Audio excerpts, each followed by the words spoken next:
Tonight from Fenway, the Red Sox face the New York Mets to lead off the weekend series. The Sox pushing closer and closer to the franchise all-time wins record, and with a magic number of 6 to clinch the American League East. Hi, everybody. Welcome back to Friday Night at Fenway. I'm Dave O'Brien. My partner, world champion Johnny Gomes, and also Garen Austin in just a couple of moments. And, Johnny, as you know very well, not everybody has to have a career year if you're going to have a big season like the Red Sox have had. But a lot of guys have to have outstanding seasons, and the Sox are doing that. Yeah, that's just it. It's more about limiting the negative. Obviously, you look across the way right now in the Mets, a lot of bit of it over there. But check this out right here. Little pitching, little defense, little hitting, or a lot of it coming out of these four. That's a 340 batting average, career high. Yellow is high. Bogarts, 21 home runs, career tie right now. They're the RBIs, they're the doubles, and look at those other two. Those two have been doing it for a long time, still doing it this year. That's a sub-2 ERA, and oh yeah, there's been a designated hitter thrown in there named JD Martinez. Yeah, who may wind up being the most valuable player in the American League when all is said and done. Mookie Betts will have a lot to say about that as well. Tonight, the opponent comes from the National League. It is the New York Mets, and one of their very best starters, Noah Syndergaard, is on the mound. He can throw it at about 101 miles an hour. Should be a fascinating weekend coming up. Red Sox and the Mets on the way here from Fenway.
Website for deals, buyatoyota.com. Dunkin' Donuts, America runs on Dunkin'. Geico, 15 minutes could save you 15% on car insurance.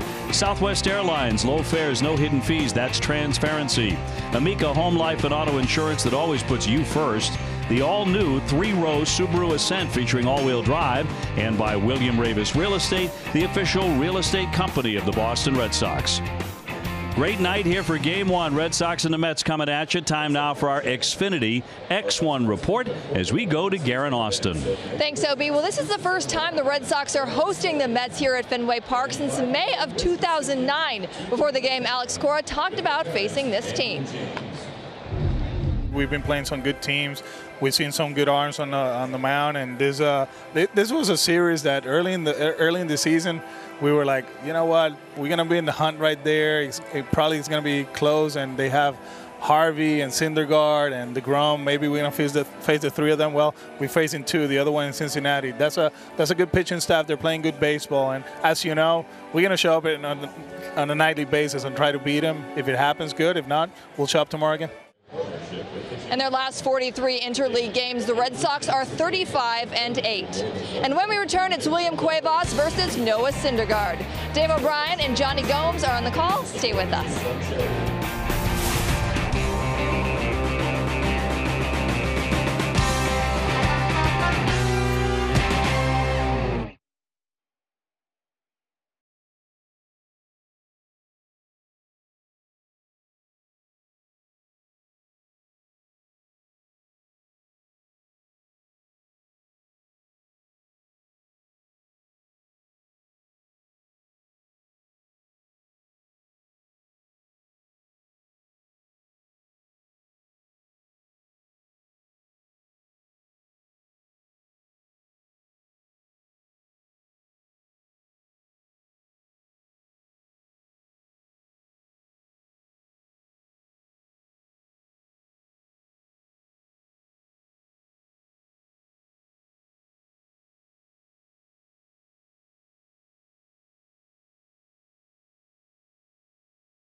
baseball and the Red Sox.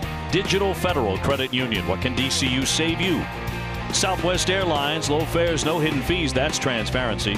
By KM. Together we grill. Your local New England Ford dealers.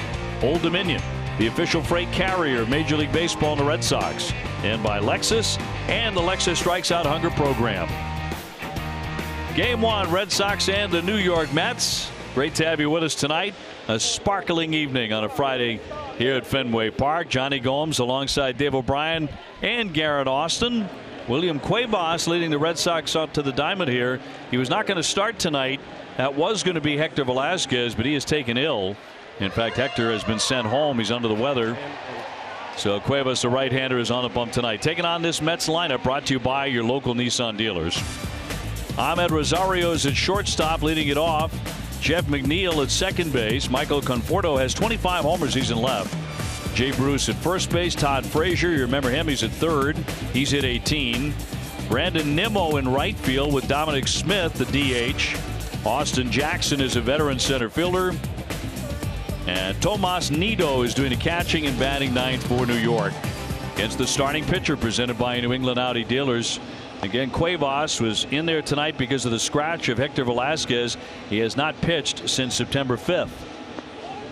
Red Sox defense brought to you by Southwest Airlines, doing an outstanding job this year. It's pretty much the same all the way across. Devers at third, the X-Man shortstop. There he is, Kinsler Gold Glove. Both Gold Gloves on the right side, Kinsler and Mitch Moreland. In the outfield, left to right, Benintendi underneath the Green Monster, Jackie Bradley Jr. in center. And there that man is, Mookie Betts with 2 Gold Gloves on the right. And there's the battery tonight. A little different tonight with Swihart, the pinch switch hitting catcher. Here are the umpires. They're brought to you by Toyota's website for deals, buyatoyota.com. Todd Tichenor has the plate. Chad Whitson at first base. Bill Miller at second. Angel Hernandez at third. We're available. This telecast can be heard in Spanish by selecting the SAP button on your TV remote. SAP presented by Toyota. Visit compara2toyota.com to see Toyota deals not seen on TV. What a view there. 69 degrees. And we will see plenty of stars here tonight above Fenway. Here we go. Johnny, great to have you. It's great to be back. First one on the way to Rosario in there for a strike, and we are underway. Establish that fastball early for a young man like that. Establish the fastball. No wins or losses for Cuevas to this point. Lofted toward right. Down the line, headed into foul territory, and no play for Moreland. Well, the New York Mets, they got off to a tremendous start.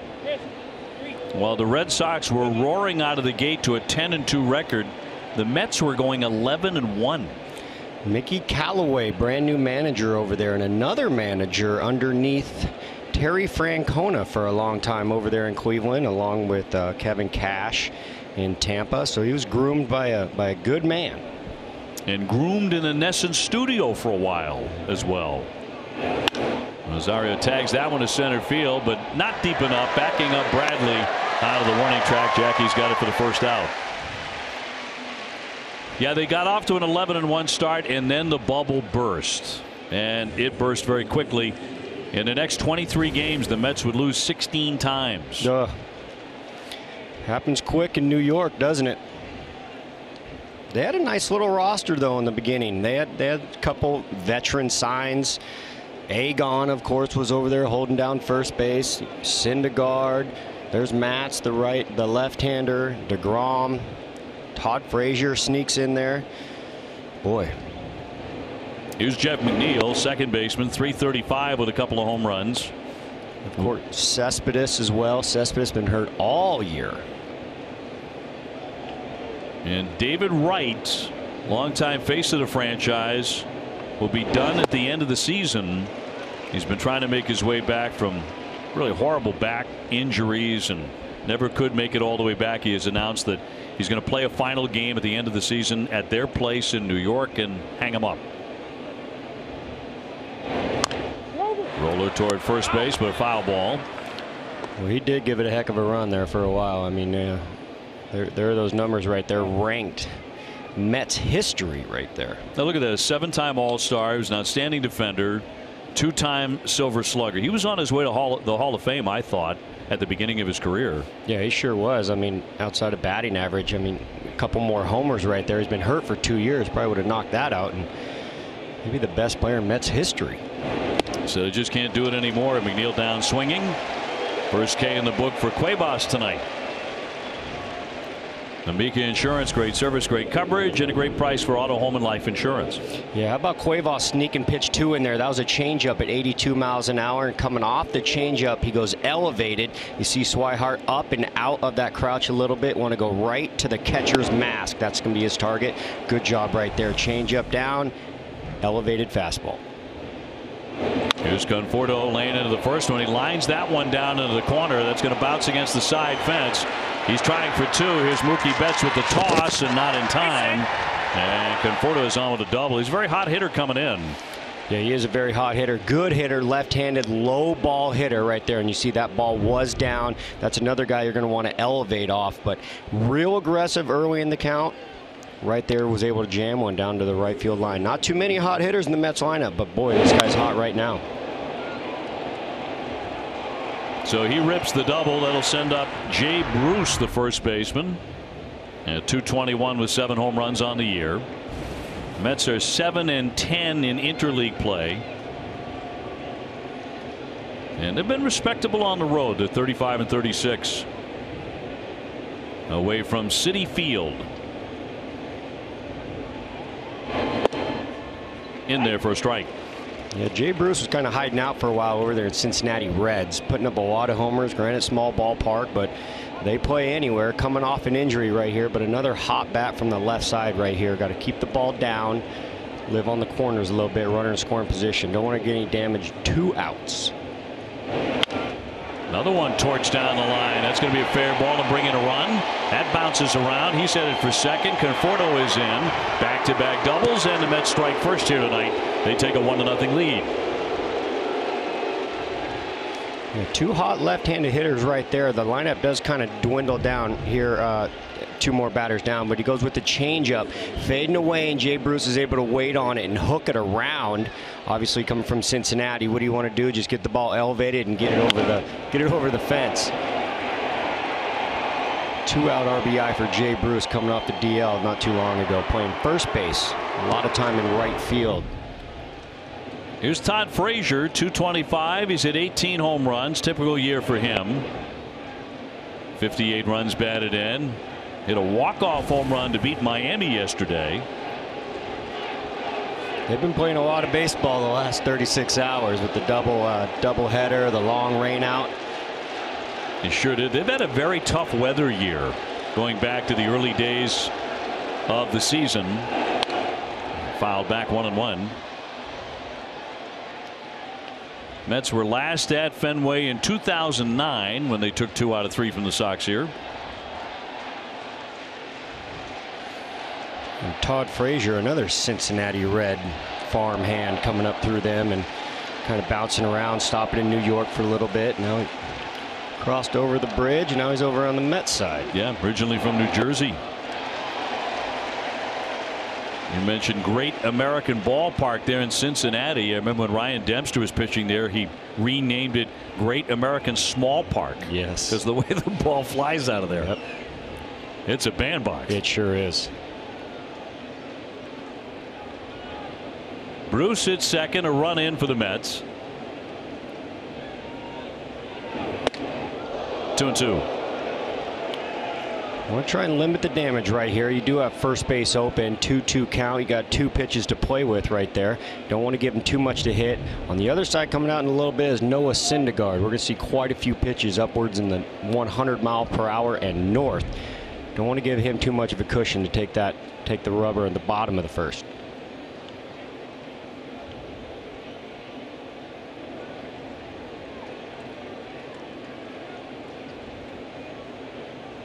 Two down. Here's the 2-2 on the way to Frazier. Always a free swinger. I always thought, watching Todd over the years, that he really just wanted to hit home runs. You know, he wanted to hit 40. If he hit 210 and hit 40, he'd be the happiest guy in the world. Yeah, and we all know him from that home run derby championship too, and it seemed like he was right in his element. And he's a free swinger. If he does get that ball in the zone, he can be dangerous. But what he has a tendency to do is do a little chase. We got 2 pitches to play with right here, so we can get some chase out of him. Well, he's run it full. Brandon Nimmo on deck. He has a little bit of power too. He's hit 16 home runs. Yeah, so we'll see if we can get a nice chase slider right here. That was a fastball right there. He will chase a fastball elevated, not so much on the outer half. Let's see if he can start that slider on the outer half and run it off the plate. First base open.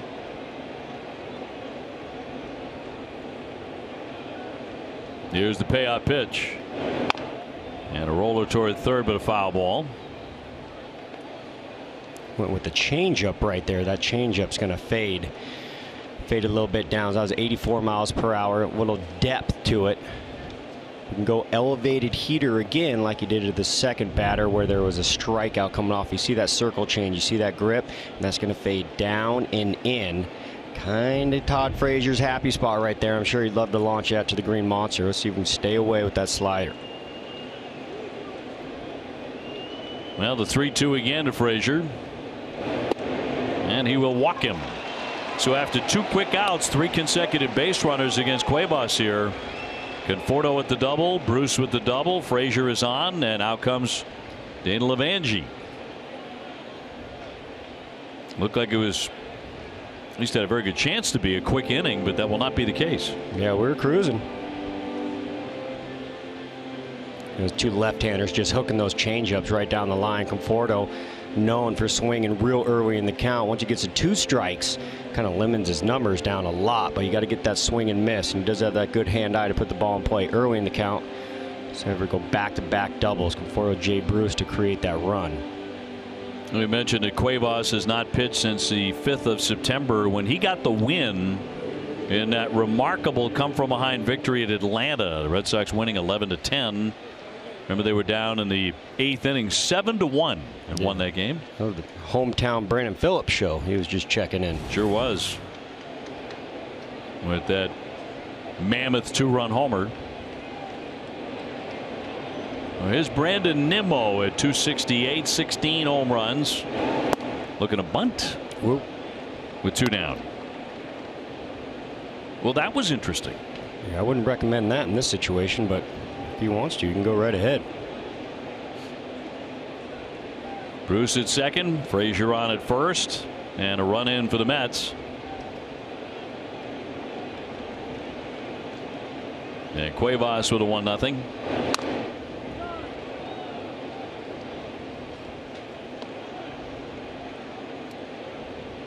He has been throwing strikes. He has strikes with all 3 pitches or 2 pitches so far.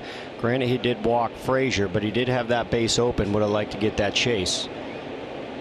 1-1 count right here. Don't want to give him anything good to hit. Still have pitches to give up, and we're not really looking for him to go to 7th or 8th, so pitch count's not really a concern. Lob foul out of play by Nimmo, who's been swinging a good bat his last 23 games, batting .367. That's a pretty good tryout right there for the young Mets coming in, going into spring training, putting that resume together. Certainly getting on base.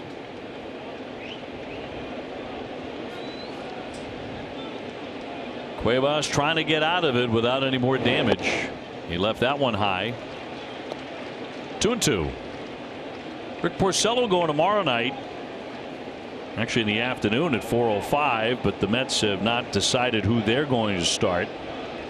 Chris Sale against Jacob deGrom on Sunday at 1:05. Sale will be limited to 3 innings, but talking about, I think, the 2 premier pitchers in baseball going toe-to-toe. And a weekly hit ground ball to Kinsler, and Cuevas will get out of it with only the 1 run. But the Mets strike first, 1-0.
Here's the Red Sox lineup brought to you by Toyota's official website for deals, buyatoyota.com. Mookie Betts rested last night. Back in there tonight in right. Then Andrew Benintendi, Mitch Moreland, and J.D. Martinez. J.D. the designated hitter. Xander Bogaerts will be followed by Rafael Devers, Ian Kinsler, Jackie Bradley out of the 8th spot, and Blake Swihart catching and batting ninth against the right-hander Noah Syndergaard. The 6'6" flamethrower. He's 11-3. 3.44 ERA. It's his second career appearance against the Sox. Yeah, real curious to see the approach off this man right here. Four-seam fastball, can run it up there at 100. Also can sink it. That's going to be down and into a righty and away from a lefty. That's the four-seamer right there at 98. Does have a curveball, does have a changeup. Now the changeup's going to be upwards around the 90, 92 miles per hour as well with split action. Does have a lot of tools out there. And a whole lot of size and a lot of hair.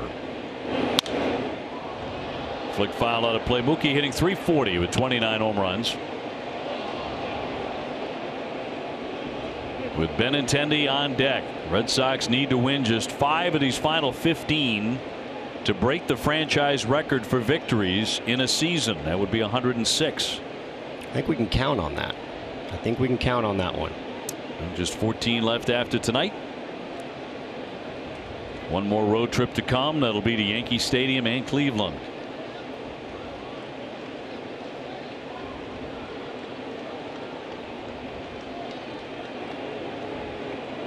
And a 1-2 from Noah Syndergaard. He popped him up into right.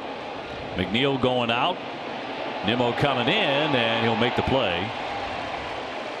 Yeah, right behind Noah Syndergaard is the Mets defense. Frazier at third base, Rosario shortstop, McNeil second base, Jay Bruce checking in at first base. And then the outfield, of course, Conforto, Jackson in center field, and Nemo in right field. Actually, Syndergaard, big Syndergaard, and Nito behind the plate. Syndergaard got nailed in the ribs by a line drive in his last start. Generally, he got hit very hard as he faces Benintendi with the bases empty. Gave up 12 hits. He also walked 5 men in that outing. And that's that sinker right there. You see that kind of dart down and away from lefties. Benintendi doing a great job last series in going to left field. Let's see if he can shoot another one, possibly over the Green Monster. Pulls that one down to get it. McNeil a little bobble, but he recovers to get the out. 2 gone. And Mitch Moreland will be next. Calling all coaches, the fall season is here, and Franklin Sports has you covered. You can deck out your players in custom batting gloves and join the Franklin family. For more information, you can go to email teamsales@franklinsports.com.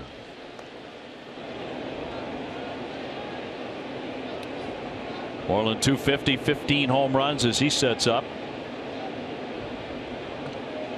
1-0 New York here in the first inning.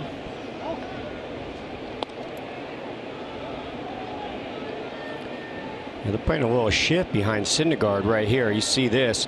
Normally, velocity pitchers, you'll end up shooting the other way, but they're sticking with the shift, even though Mitch Moreland is a true pull guy like Benintendi, but at times can shoot it the other way when needed. I remember talking to Mitch in spring training down in Fort Myers. And he said, you know, at some point this season when they shift on me like they often do, I'm going to drop down a bunt. I'm thinking about dropping down a bunt. And he actually did it in spring training and bunted for a hit. Not seen that in a regular season. Maybe he's saving it for October. Right. That's the shock factor right there. That's the surprise attack. J.D. Martinez on deck. Syndergaard looking to make it a fast inning. He's thrown 9 pitches, 6 for strikes, and has 2 out. And that'll be in there for strike 3, and indeed he does put the Red Sox away. 1-2-3.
back at Fenway, and the Mets have a 1-0 lead going to the second inning. Dave O'Brien alongside Johnny Gomes, Garrett Austin as well, as the Red Sox get back into interleague play, where they have been a dominating team, 14-3 against the National League.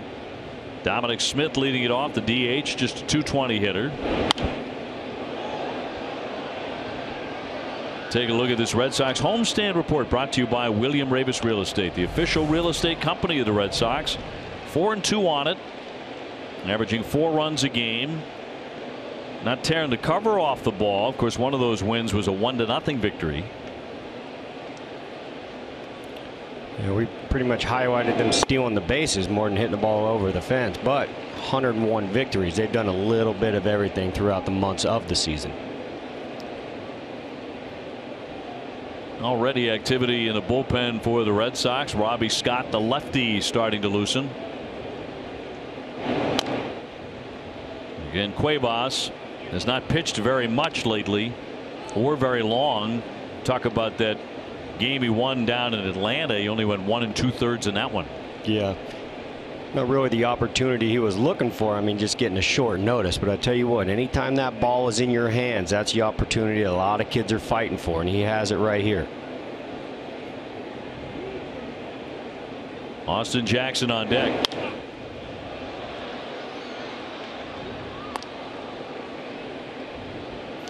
Doing a good job of getting ahead of the hitters. Has gone strike one. Even if he goes ball one, he comes back with a strike. Hasn't got deep in the count. Just needs something to put these guys away with. Needs that depth in that changeup, or needs that elevated fastball just a tick above, like that one punch out he did have. There you go. Wave and a miss. It disappeared on him there. He struck him out. One man gone in the second inning for the Mets as we toss it down to Garrett. Thanks, Opie. Well, as you mentioned, this is the first time the Red Sox are hosting the Mets at Fenway Park since May of 2009. Not a team they face very often, so we thought we would get to know the Mets. They were an expansion team in 1962. In 1964, they moved into Shea Stadium, and in 2009, moved into Citi Field. And guys, there are some familiar faces on that coaching staff, and actually Rick Porcello grew up a huge Mets fan. Huge Mets fan, that's right, in the New York, New Jersey area. As Jackson gets in, he takes a pitch outside.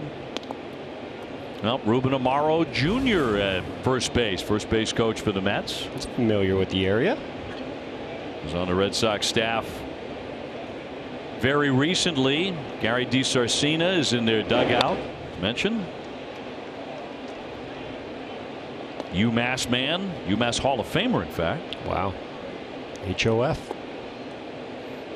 Managed for several years in the system, in the Red Sox farm system. Smart baseball man right there. Smart man. 1-2. That's in there for strike 3. How about back-to-back Ks by Cuevas? As soon as he saw the bullpen getting active. Yeah, how about that depth from the changeup on the first one? That second pitch of the at-bat, he threw that slider and kind of washed it all the way out, but I like the movement. And then he comes and cleans it up right here, starts it in the zone, runs it off the zone. Needed a little more depth, a little more action. Boom, he's got it. 2 punch-outs for him.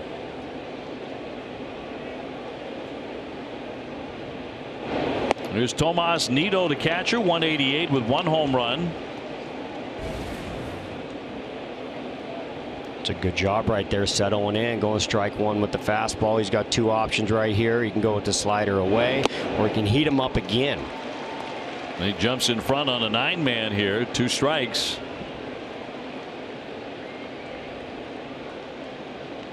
Throwing a lot of strikes, 35 pitches, 26 in the zone. Boy, that was a quick inning and an impressive inning. He gets him 1-2-3, and he fans the side.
Plumbing, heating, AC, and electric.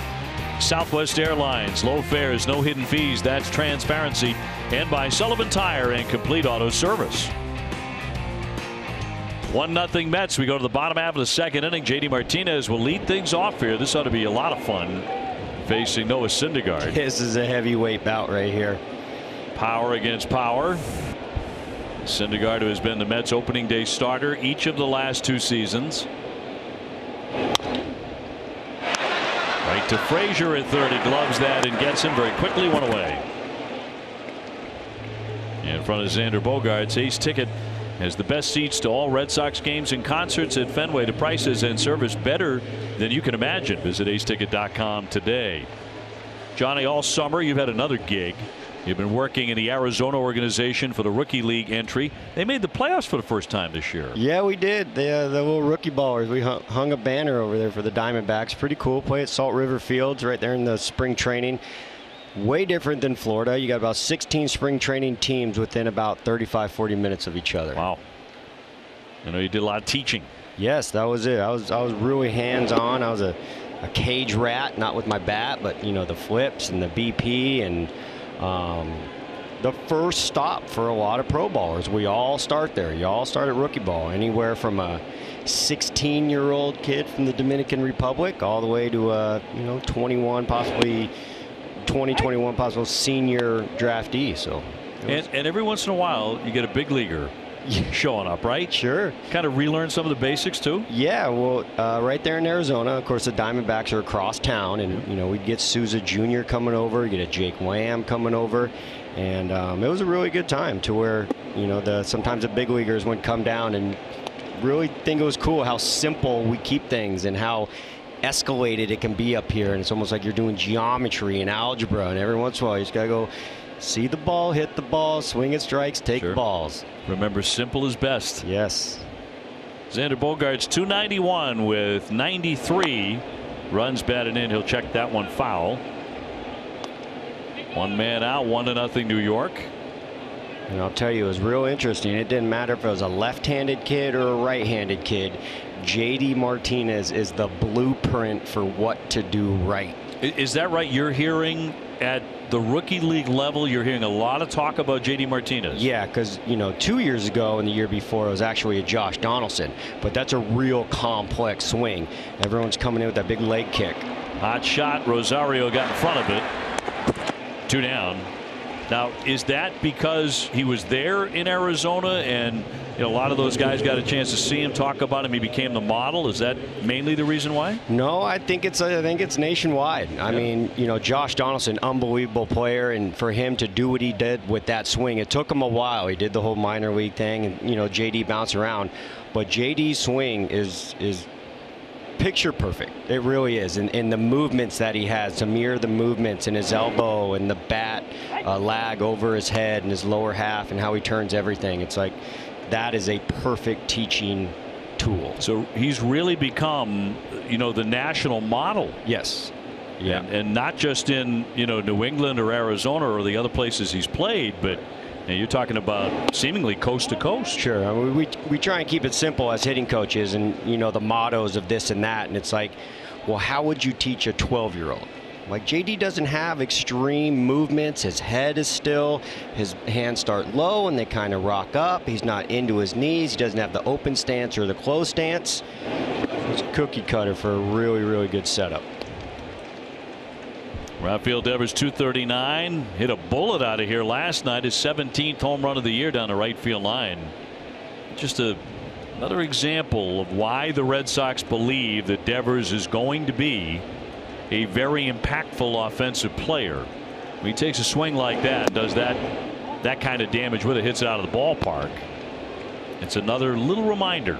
Yeah, he has these flashes of greatness, if you will. I mean, to the Aroldis Chapman home run with the high velocity, to he had the reverse splits where he was doing a really good job of hitting left-handers and turning on an off-speed pitch like last night. Down he goes on strike. Second K for Syndergaard. 1-2-3. The Red Sox in the second consecutive inning.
Well, top of the third, and a foul ball by Rosario for strike one. The leadoff man up again. He flied out to center first time up. 1-0 New York. And Cuevas back out there, gets a ground ball deep short. Testing Bogarts. He'll skip it over there, but not in time. And Rosario, who can really run, is on at first base. Good effort right there by Bogey. Good strong throw. Mitch, of course, Gold Glove over there as well. Just a little too fast of a runner. Let's see how close it was.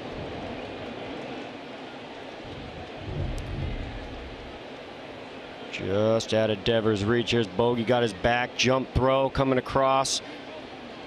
You got Mitch reading the hop, of course. The good long hop. You like to say long hop or no hop. That's the long hop. Too fast. So that'll be a base hit for Rosario, and it's the last pitch that Cuevas will throw tonight. Scott is coming out of the bullpen. He is all warmed up and ready. We will take the break as well here in the third inning at Fenway. Mets on top 1-0. We'll have more in a moment.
Pitches to one batter in the third inning, gives up a hit.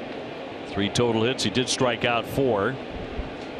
And gives way to Robbie Scott, who's going to be very well rested. It's been a long time since Robbie appeared in the game. Got to go back to September 2nd when the Red Sox were on the south side of Chicago playing the White Sox. Yeah, worked an inning in the third then. Yeah, there's well rested, and then there's Rusty. But what Alex Cora is going to do right here is give him 3 lefties in a row right here, where hopefully he can get that wild 3/4 arm slot, have him a tough look. So he's got 3 lefties in a row right here. Hope he can put them away. Jeff McNeil struck out his first time up. Runner at first base is Rosario, who will run. He has 18 stolen bases. That's a career high. 1-0 Mets.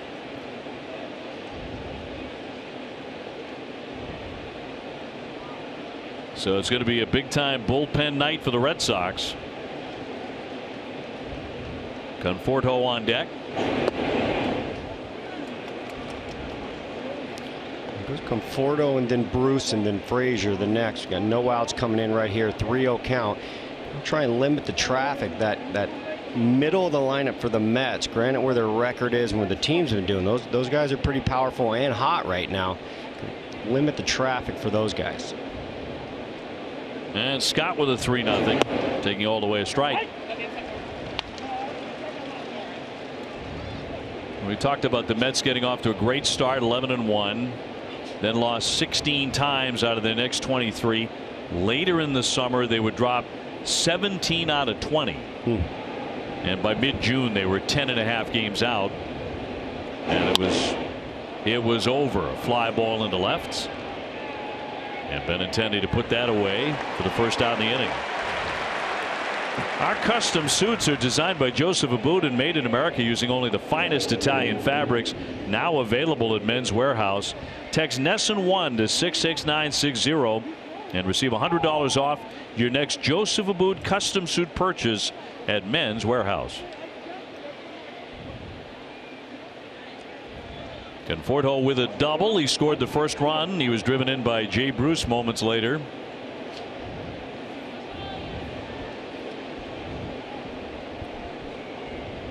He's belted 4 home runs in his last 5 games, so Scott had better be careful. Yeah, he has been swinging a hot bat coming off an injury as well. Kind of the flow of traffic for the New York Mets, but actually took the team in the league by storm coming up a few years ago, his rookie year. Mets played a doubleheader against Miami yesterday. In game 1, he hit a game-tying 9th inning home run. That was followed by a walk-off shot by Todd Frazier, and it was the first time in Mets history they hit back-to-back home runs to end a game. Let's see if we get some movement on the bases now. Normally they'll take off after they see the pickoff move, kind of test him and see what kind of move he has. Once they judge that, and get a little motion.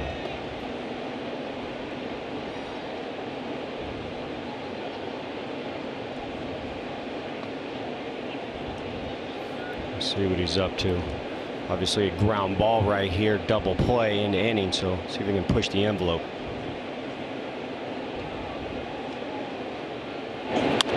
Two-0 hammered foul.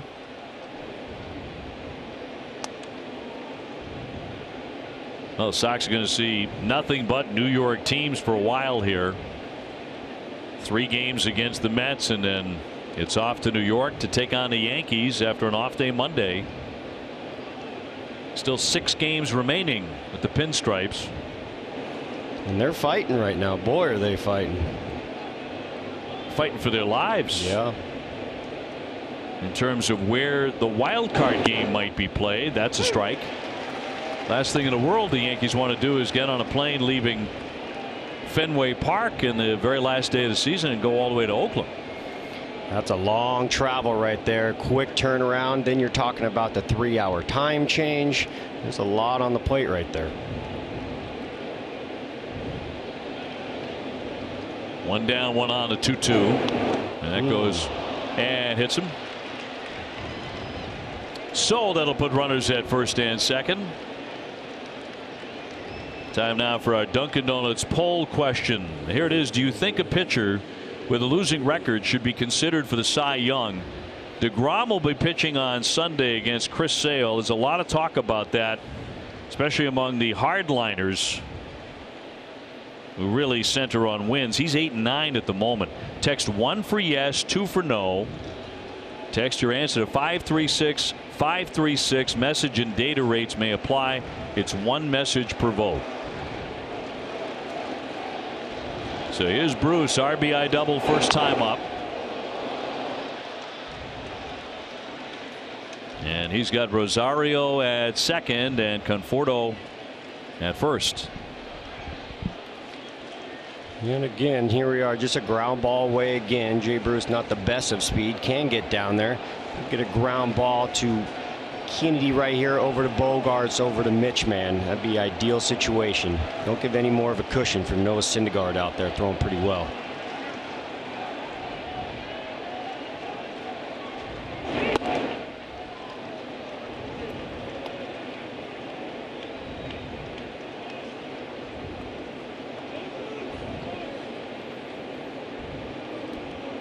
Jay Bruce signed with the Mets and then went over, or traded to the Mets and then went to Cleveland, helped them out, became a free agent, and then back with the Mets. So 2 stints with the Mets in the last 2 years with the little Cleveland Indians in between. Well, he crushes this one to right field. Betts turning around, watches that one sail, and it is gone. It's a 3-run homer.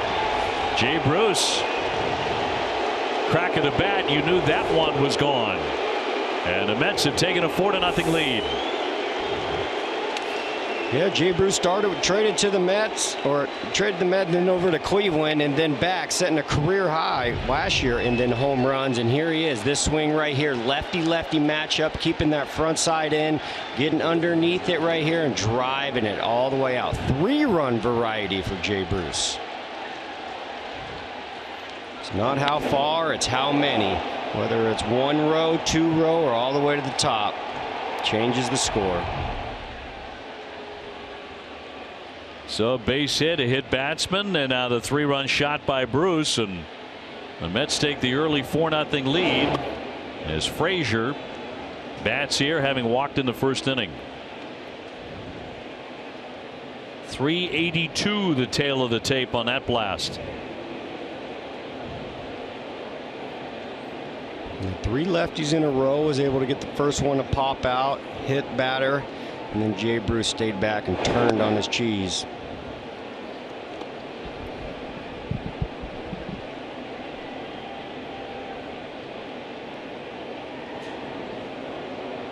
Now Frazier has hit 18. Another home run threat here. Does have the 2015 home run derby crown, where his brother was throwing him batting practice. It was pretty eventful. Yes, it was great stuff. It was the first year under the new format for home run derby, and it worked to a T. But there was high drama at the end of that thing. It was really cool to watch, and I'm glad they did do that. Here's the count his way, the 3-0. That'll miss away for ball 4, and it's been a problem with Robbie Scott. Not enough strikes. Here comes Daniel Levangie again, and in this one, he's thrown 17 pitches, only 6 strikes. Sunday, an all-new NESN Clubhouse. You can find out how one of the greatest hitters of all time is training the next generation. D'Angelo Ortiz reveals what it's like to train with his big poppy dad on an all-new NESN Clubhouse. Sunday morning, 11:30 on NESN, presented by Delta Dental of Massachusetts. An interesting thing is obviously the new mound visit rule, which really hasn't came into effect at all. Not at all. Not at all. Do have 2 logged right here through 2 1/3. Could get interesting. I don't know what would happen. I haven't seen it affected in any of the 30 ball clubs. Well, he gets 6, and everybody in every ballpark, it's posted up there. Sure. Has not become an issue at all. Brandon Nimmo now, he's 0 for 1, a grounder to second, only 1 away. And 4-0 Mets. Yeah, and this was the Mets' first pick in 2011. Kind of took them a while to get up here, but it's kind of taken the young Mets by storm. Pretty contagious player. He plays with a lot of energy, hitting the ball over the fence. 16 this year, 44 RBIs. Kind of being a fan favorite over there at the Mets place. He'll take a walk too. Sure. He's piling up ball 4s, so you have to throw him strikes. And Frazier just took a walk. He's at first. Here's the 1-1. He's got a good eye. Pretty good characteristic for a young guy. I mean, you always want to be a free swinger, be aggressive, drive the ball, but at the end of the day, you got to get on base any way you can. Coming in at a 391 on base clip, that's pushing 400. That's pretty high for a young kid. And another hit batsman. He'll get drilled. The second one in the inning by Scott. That'll put runners at first and second. Listen in on this one.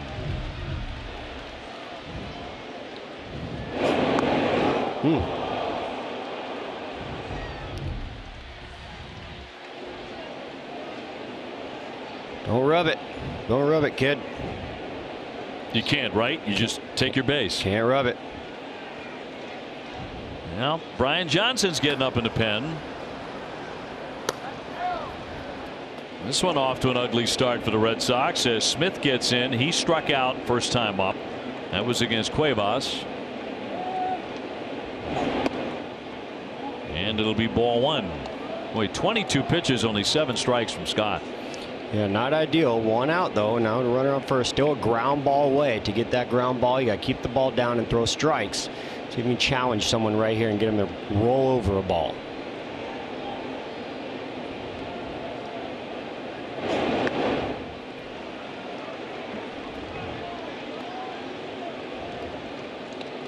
Smith hit his first major league home run August of last year against the Yankees' Sonny Gray. So far this year he's got 4. Yankees incidentally have jumped out on Toronto 5-0. They're in the 3rd inning.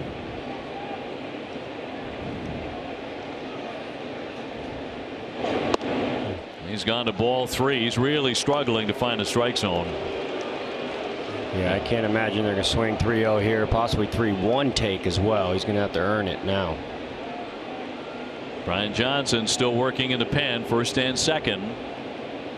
3 runs in on a blast by Bruce. And that almost hit him. That is going to load him up.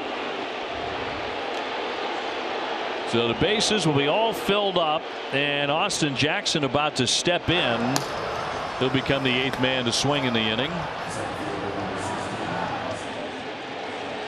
And here comes the manager.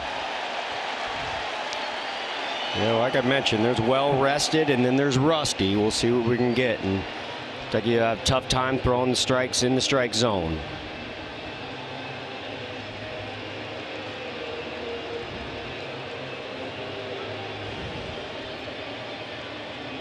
So already, and we're only in the 3rd inning, the Red Sox will go to the bullpen for the 2nd time for the 3rd pitcher of the evening. And it will be the left-hander Johnson.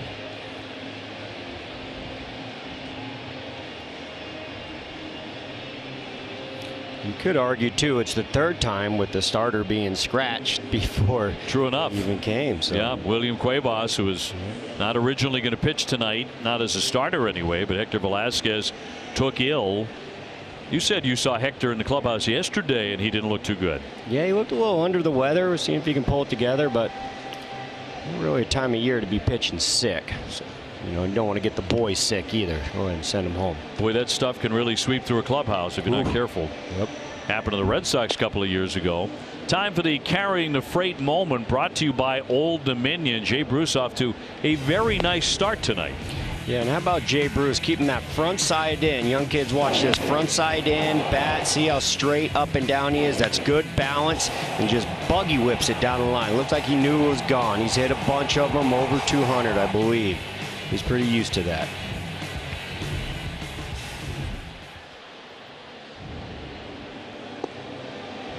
So Johnson, finishing his warm-up toss, is about to take on Austin Jackson, who struck out his first time up. And again tomorrow afternoon, 4:05, Red Sox and the Mets in game 2 of the 3-game series. It's one of those years where the Mets are here at Fenway Park and the Red Sox do not go there. It'll be Rick Porcello tomorrow at 16:07, and then Chris Sale on Sunday at 1:05. Red Sox will then take off for New York and the Bronx. 3 with the Yankees and then 3 in Cleveland. Well, they're all loaded up here with 1 down. Jackson struck out in 2nd inning. He's 0 for 1.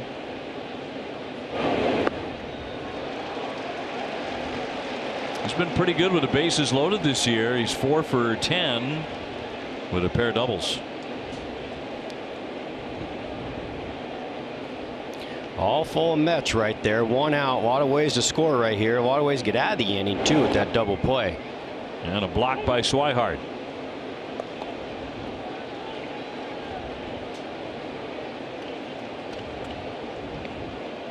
Oakland has a 1-0 lead against Tampa Bay down in St. Pete.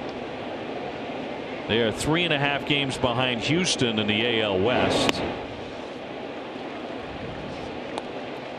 And at the moment, right behind the Yankees for the wild card, the top wild card spot. Of course, there are 2 wild card positions.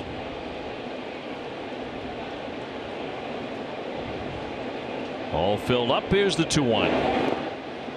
On a swing and a miss, it gets away, but the runners will stay put at 1st, 2nd, and 3rd. We've been talking the last couple of nights too about that 8th inning and the tryout, if you will, for the 8th inning.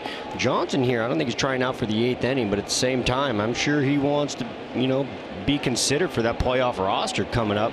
Not exactly the opportunity he was hoping for coming in with this traffic, but he pitches well the next couple innings. He's going to have his name on the list, that's for sure. You know he wants to be there. 2-2, and he left it low for ball 3.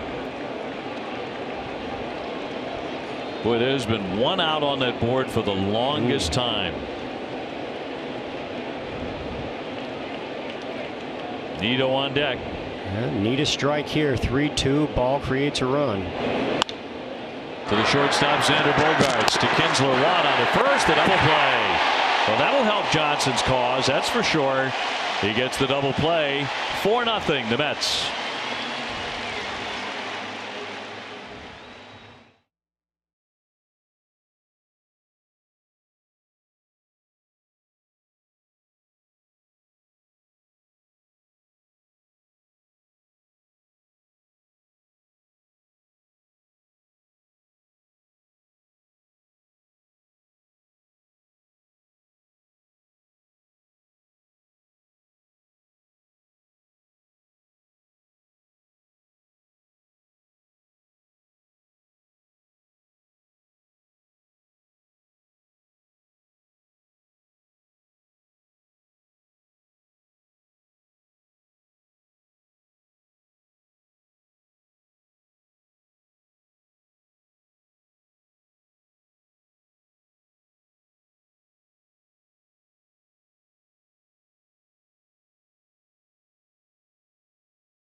Now the Bruins drop the puck for the regular season October 3rd. Don't miss the preseason action. The Bees meet the Detroit Red Wings Wednesday, September 26th at 7 on NESN Plus.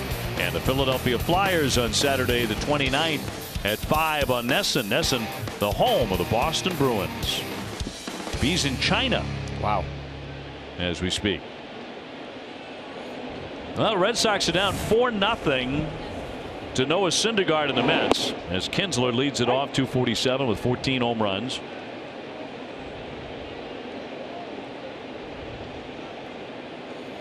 We're going to sneak out a hit here pretty quick. We don't want to get interesting. Noah Syndergaard, obviously no hit stuff. There's that slider right there after he goes four-seam fastball to get ahead. Strike one. Slider away. Mix in an occasional change and a curveball as well. He can get up to 101 with a fastball. Yeah, that 93 miles per hour right there. Don't get confused. That's a 93 mile an hour changeup. And the Thor nickname began when Syndergaard shared a photo of himself weight training, dressed as the superhero. He is said to deadlift over 500 pounds. And he's really embraced the nickname going back the last several years. In fact, his mother has an Australian shepherd named Thor. Syndergaard has Thor stitched into one of his gloves. Pretty big commitment. Yes, sir. All right. Not to mention the hair. Yep, you got that going too. But a very, very talented right-hander, the 1-2. Socked into left field for a base hit. So Kinsler becomes the first Red Sox base runner tonight. And let's get out of Garrett. Thanks, Obie. Well, fans who are coming to Fenway Park this weekend can help those affected by the explosions in Andover, Lawrence, and North Andover. Cash donations will be accepted at all entrances from the time the gates open up until the second inning. And And all of the money will go to the Lawrence Emergency Fund, guys. And it's so hard to hear about. So many people have been affected. So this will be a great way for people to help out this weekend. Well, it certainly would. Man, what a shock that was. That entire story, the way that developed. Yeah. And our hearts go out to all of you who have lost so much. There goes Kinsler on the move. Stutter step, and he will slide on in with a stolen base. So Ian Kinsler with the theft of second. Watch this. Shuffle, shuffle, shuffle. Gone right there. Noah Syndergaard. He can throw 100 miles per hour, but what he can't do is hold runners very well. Obviously, the Red Sox knowing that. First batter to reach. Kinner, one pitch, second base. You're going to see these guys running wild if they're able to get on base. And Kinsler trying to shake things up. And here's Jackie Bradley. Jackie 232 with a dozen home runs. As the Red Sox have shown so many times this season, they are never that far behind. No. Blake Swihart on deck. Yeah, down 4-0 right here. What you like to say is just chip away, chip away. Don't want to go for the big one. Obviously, you can't hit a grand slam when they're not loaded. You want to chip away, chip away. Always cut the lead in half and then carry it over the next. What you want to do is just limit these shutdown innings. Obviously, they just scored 3. If you can put some on the board and then limit them to a 0 in the top half, that's a shutdown inning.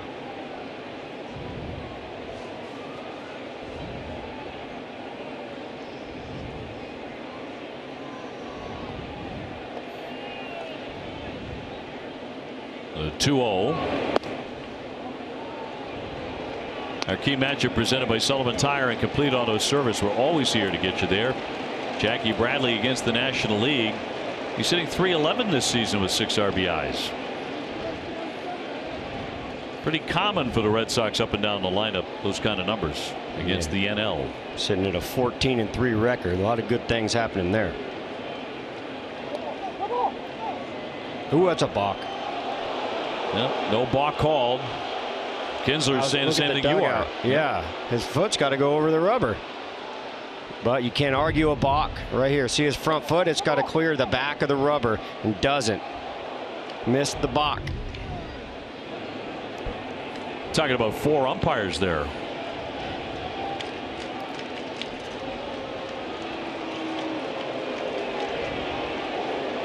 For a nickname of Thor, he's getting rattled over a runner at second base. 97, but he walked him. So back-to-back base runners on against Noah Syndergaard, and that'll bring up Blake Swihart. Comforts of Home brought to you by Bernie and Phil's. Red Sox Major League rankings at home. #1 in winning percentage, on base percentage, and extra base hits. Right now, get the furniture you want with 0 interest for up to 60 months and no minimum purchase required.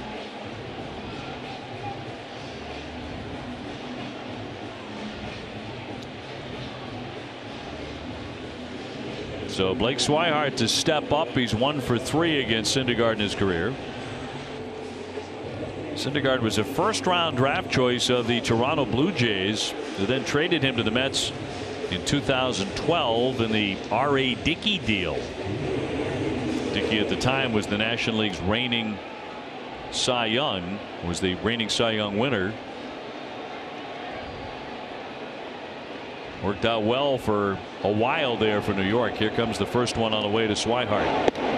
And a strike.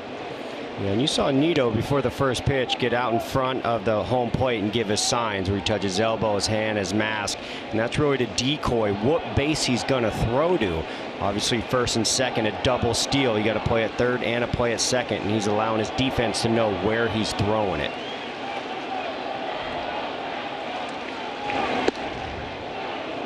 Also a strike.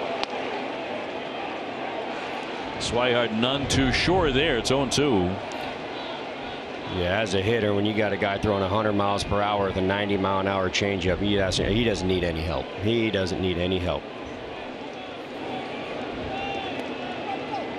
Kinsler dancing away, and another throw. He really is bothering him.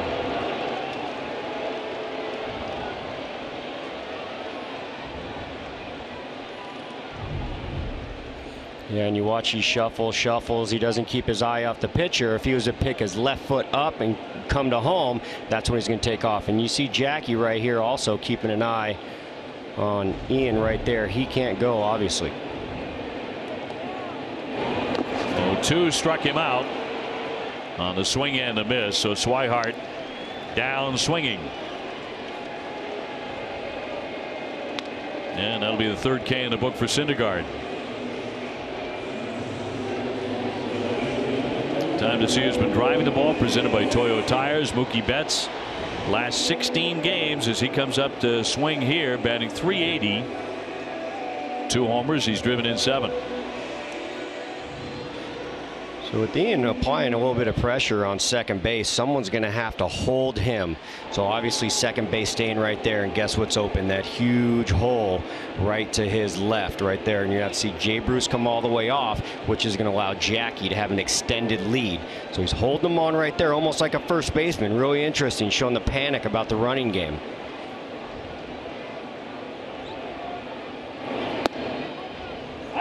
Mookie 0 for 1 tonight. He's flied to right.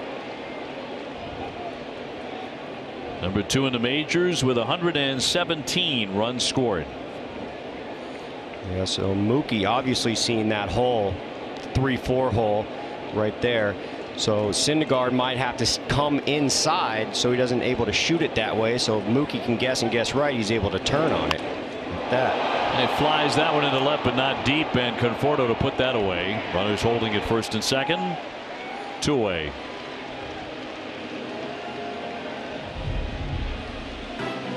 Well, tomorrow on Dining Playbook, Billy and Jenny teeing off at Granite Links Golf Club and checking out their new extended pergola patio at Crossing Nines. Catch it all on Dining Playbook tomorrow morning at 9, driven by New England Chevy dealers.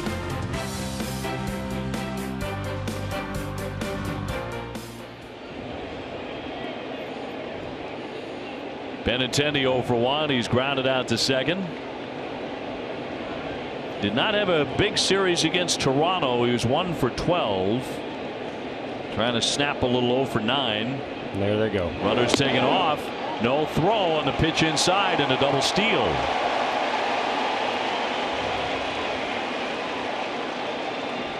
Yeah, so this is just a cakewalk right here. You see Frazier going all the way over here. That just tells you there's no throw. See the shortstop and the second baseman on the right side playing back.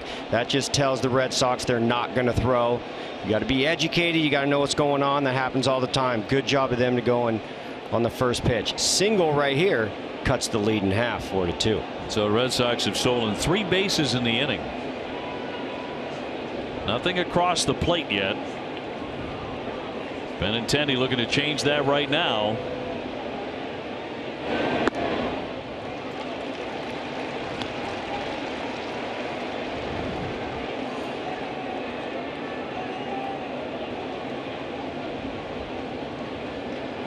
You see Todd Frazier obviously has to go over to protect the whole left side because they got 2 on the right side, which is going to allow Ian to get a big lead right here and to be able to read a ball in dirt very easily. He's way down that line as that one is knocked foul. 2-1.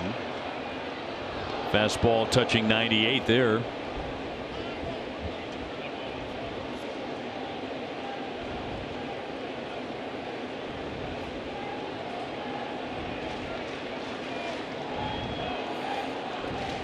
Let's see if Benny can just kind of lean over right here and sneak one to the left side. You only got one defensive guy on the left side. Todd Frazier playing right in the middle. Well, he has the count his way. 3-1. A lot of confidence in Syndergaard, sticking to their guns, going no throw on the double steal, staying with the shift right here. There's Todd right there, only guy on the left side, just playing right in the middle. There's a lot of green, a lot of dirt over there for Knox, but he's got to get one on the outer half. Full count now on Benintendi.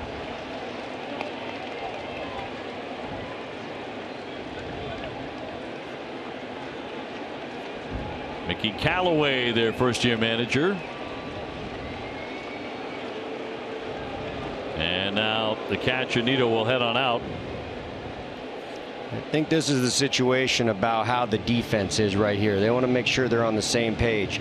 He does have that sinker that's going to run down and away from Benintendi, but she's going to allow him to shoot that hole. So see if they want to shoot one inside, obviously with the three infielders on the right side. It's a little game within the game right here.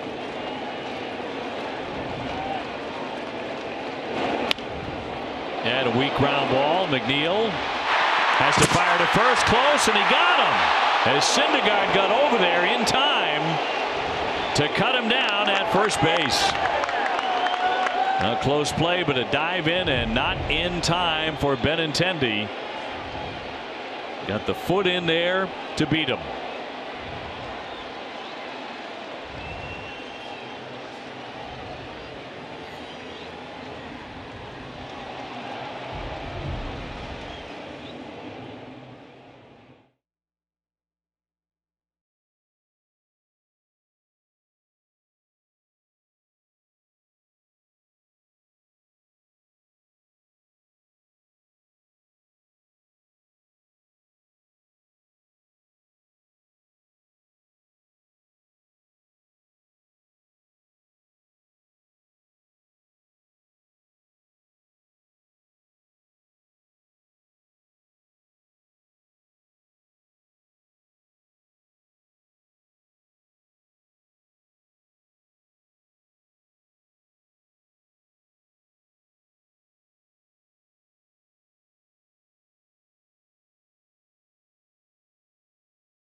Well, top of the fourth inning, Mets in command here, 4-0. Red Sox missed an opportunity.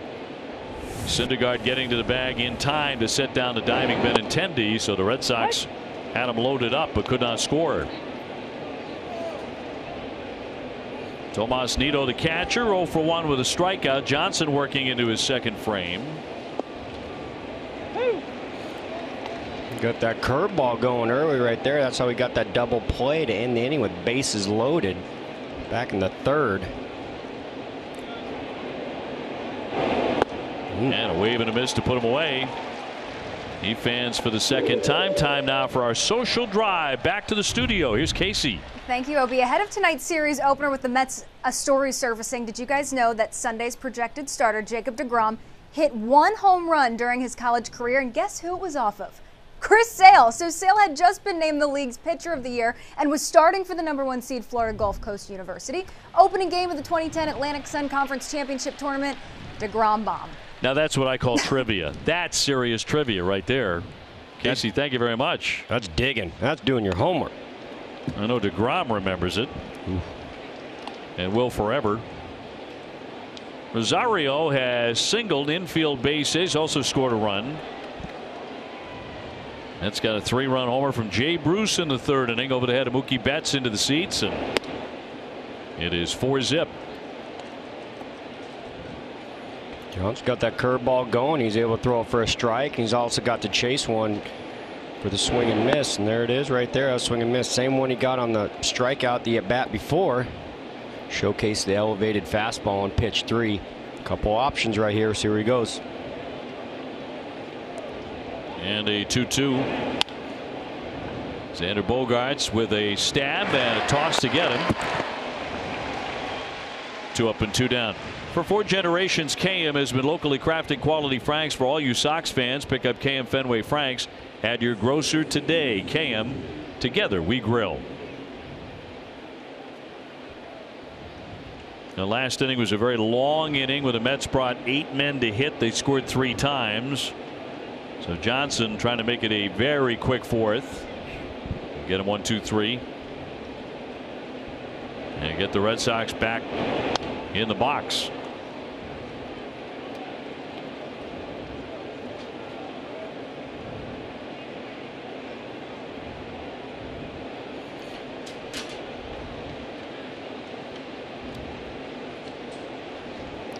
It did get 3 runs. It was a long inning, all 3 coming off just 1 swing of the bat. There's a towering shot out to right field. That's sailing back, and gone into the bullpen. A home run for McNeil, just his 3rd of the season, to make it 5-0 Mets. We were just talking about Johnson throwing that curveball, although you do have to mix in a fastball or changeup, something to get him off the curveball. Throwing a whole lot of them consecutive. Looks like he was sitting on that curveball.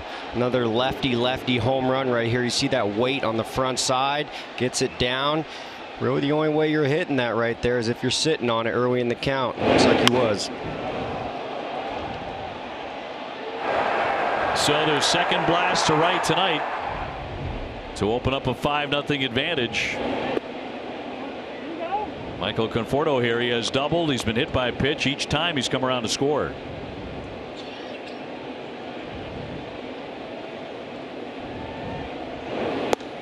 And in it for a strike at 88. That's a good job right there. You got to sneak in a couple of those fastballs for strikes as well.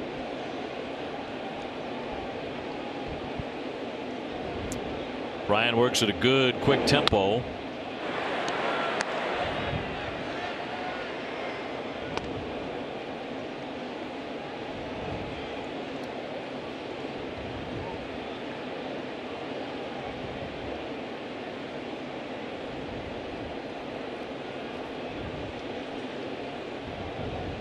One and 2 on Conforto.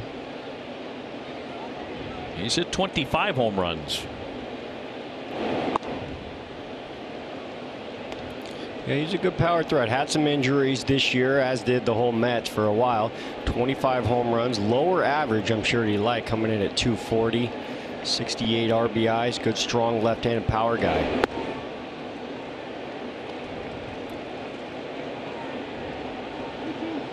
He was one of the 2 Mets hit by a pitch in the 3rd inning.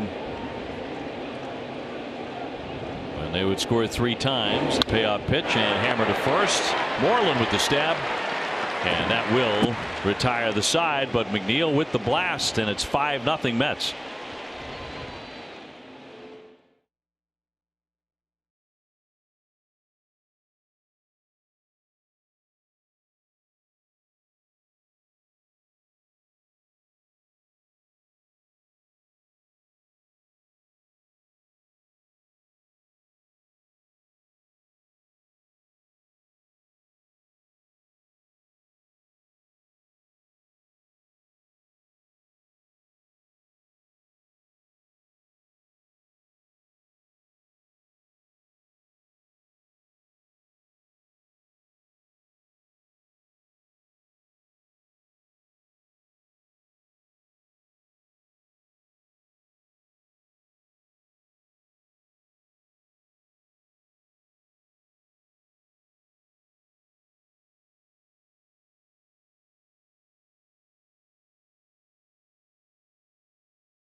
Whole team together. We take a look at the Red Sox against the National League. 14-3 on the year, averaging almost 6 runs a game. So far tonight, they have been shut out on 1 hit by Noah Syndergaard. Mitch Moreland's second time around here in the 4th. He's 0 for 1 with a strikeout looking.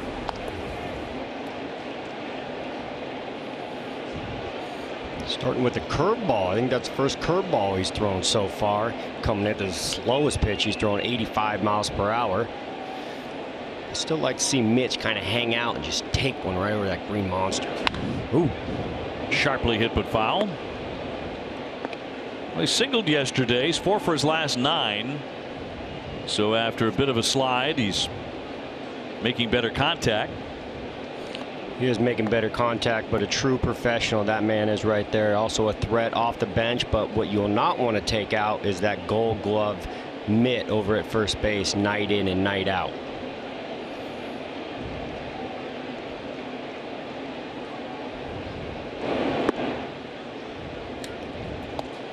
J.D. Martinez on deck. Xander Bogaerts after him. Red Sox facing one of the National League's best here tonight in Syndergaard. Mitch Moreland coming that walk-off single the other night might get him going a little bit. Yeah, that was against Houston on Sunday night. I tell you what, when there was that departure of Hanley Ramirez early on in the year, boy did he take off. He really jumped right into stride, carried the team for a while. Yeah, his timing was good because for about 24 hours that was the talk of the town. Yeah. And filled up talk radio, and then it went away very quickly thanks to Moreland's performance. And a high fly right field deep. Nimmo racing back on the track, backing up. He's there to make the catch. Not far from the 380 mark for out number 1. Loud outs. That's when you know it's coming right there. Hangs a slider. Mitch Moreland, almost the same pitch that he saw 0-0. Logged it in his head, knew what he had to do.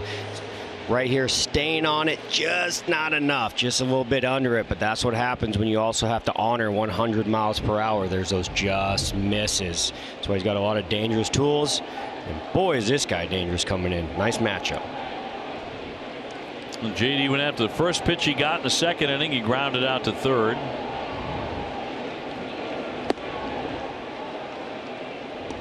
Wow. It's a 95-mile-an-hour sinker right there. 3 types of fastballs. You got the 4-seam that's just going to say true, and a sinker is the fastball that's going to sink arm side. So arm side from a righty would be into a right-hander, and then the cut fastball, which would cut across your body. Pretty similar to that one right there. So a cutter is going to go across your body. So a righty facing a righty, it's going to go away or into a lefty. Showcase both of them right there.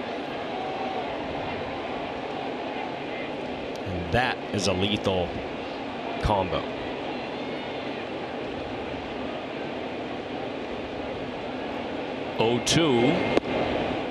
He missed with that at 99. And you see the velocity tick up a little bit, and that's the true 4-seam fastball. 4-seam fastballs you'll throw faster or harder than a 2-seam fastball, which would be a sinker or a cutter, because you get all 4 seams generating clockwards.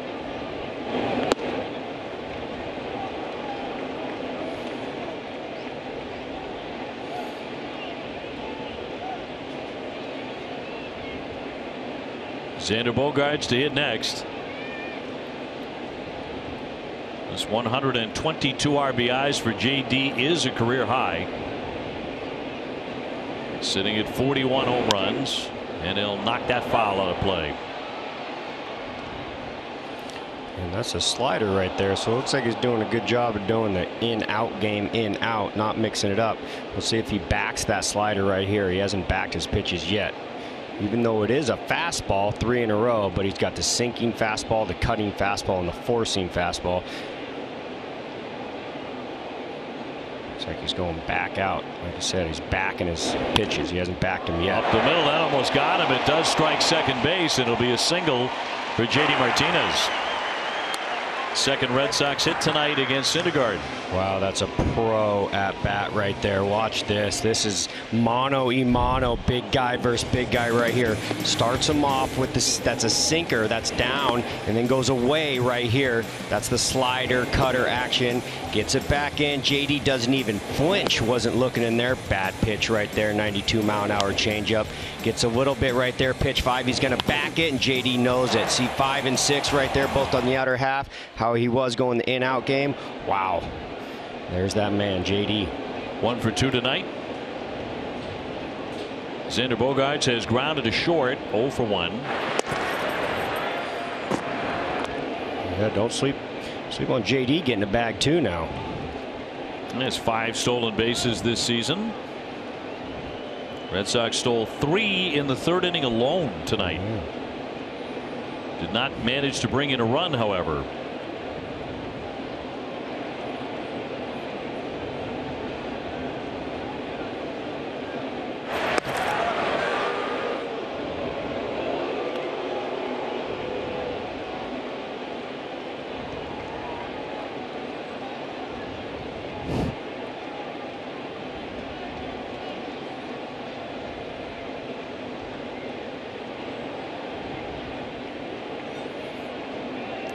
Sometimes when you're worrying about the base runners, you tend to lose your arm slot a little bit. Right there, he hasn't missed too much down there. 94 has done a good job of getting ahead with strike 1. You're worried about the runners, tend to lose that arm slot and leave one right over the middle. Bogey doing a good job of hitting the off speed. Let's see if he can hang on one of those sinkers or one of those cutters and drive it to dead center.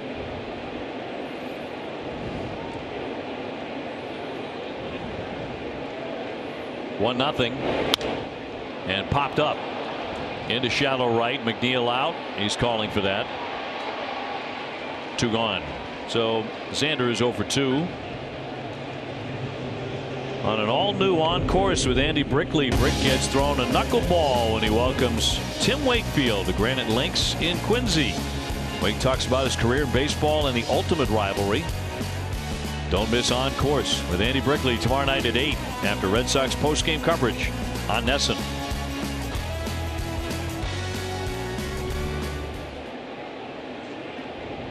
Is Rafael Devers 0 for 1. He'll pop up the first pitch into left field coming on Conforto. That will retire the side. 1 man left.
$50 to the Greater Boston Food Bank Adam Pellerin in the crowd here tonight, taking in the Red Sox and the Mets. 5-0 New York as we go to the 5th. Sure, he'd like to get out there and play a little bit. I hear he can really play. I've heard. I haven't seen. You've heard it in the studio. Yeah. And Jay Bruce done plenty of damage, looking to do more. He tags that one foul. Jumped all over it tonight. An RBI double and a 3-run homer. He's enjoying Fenway. Good old Jay Bruce. You know, he can never hear when he's getting booed, because they say Bruce when he does good. That's a real blessing. That is.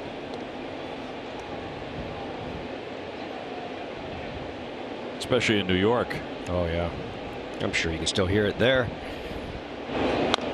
Fouled away. Remember Bobby Bonilla in his days with the New York Mets? It got so bad at one point where he wore earplugs when he went out to play the outfield. Remember that? Is that the story when you say, what's your all-time low?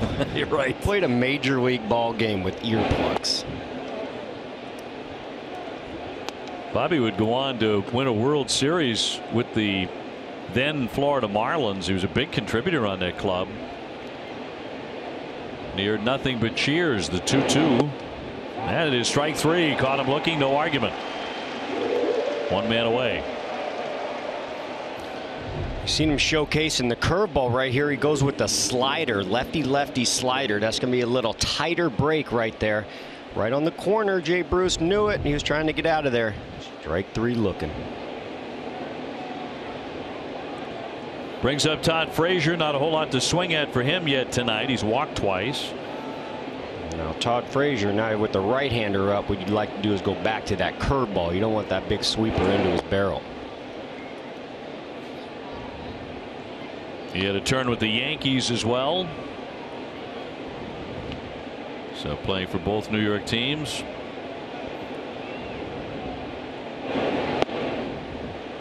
Yankees pounding away on Toronto 8-0 there in the 4th inning. We're following Oakland tied up 1-1 with Tampa Bay in the 6th inning.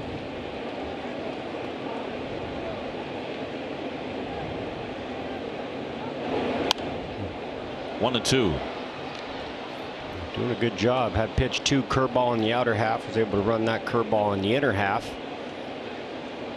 Todd Frazier has been known to chase a little bit, so you don't have to get much in the zone.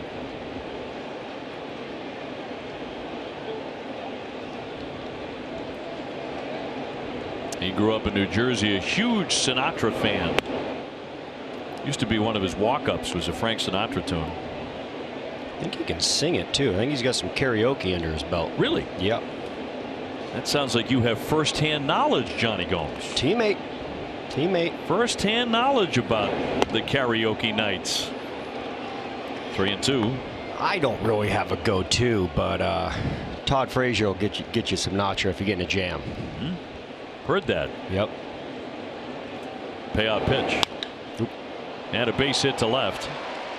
So Frazier's on for the 3rd time. And reaches here with 1 down. Tomorrow at 6, don't miss Red Sox first pitch presented by Joseph Abboud. Available at Men's Warehouse. TC Steve and Wake will break down William Cuevas' start, which was 2 innings. Kind of an emergency start for him with Hector Velasquez taking ill. Red Sox actually sending Hector home. Brandon Nimmo has grounded out and been hit by a pitch. Good job right there establishing that fastball. Maybe another back-to-back one. Has been going a lot of off speeds, but did have some success with the slider against Jay Bruce. See if he opts for the slider or stays with the fastball.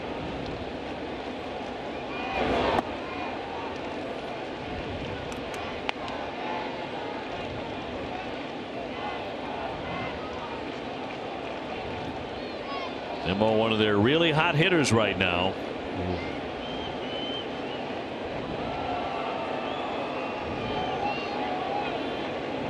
1-1 coming. With him missing with those back-to-back sliders, he was almost baiting them back into the half and throw the fastball in the zone. So you're going to have to get a sharp one over the plate right here. You don't want to go to 3-1. You want to try and get the strike right here, but The hitter is in the driver's seat. The Mets have had a lot of base runners tonight. Couple of doubles in the first inning. 2 hit batsmen, 2 walks, a home run in the third inning, a home run last inning, a base hit this inning.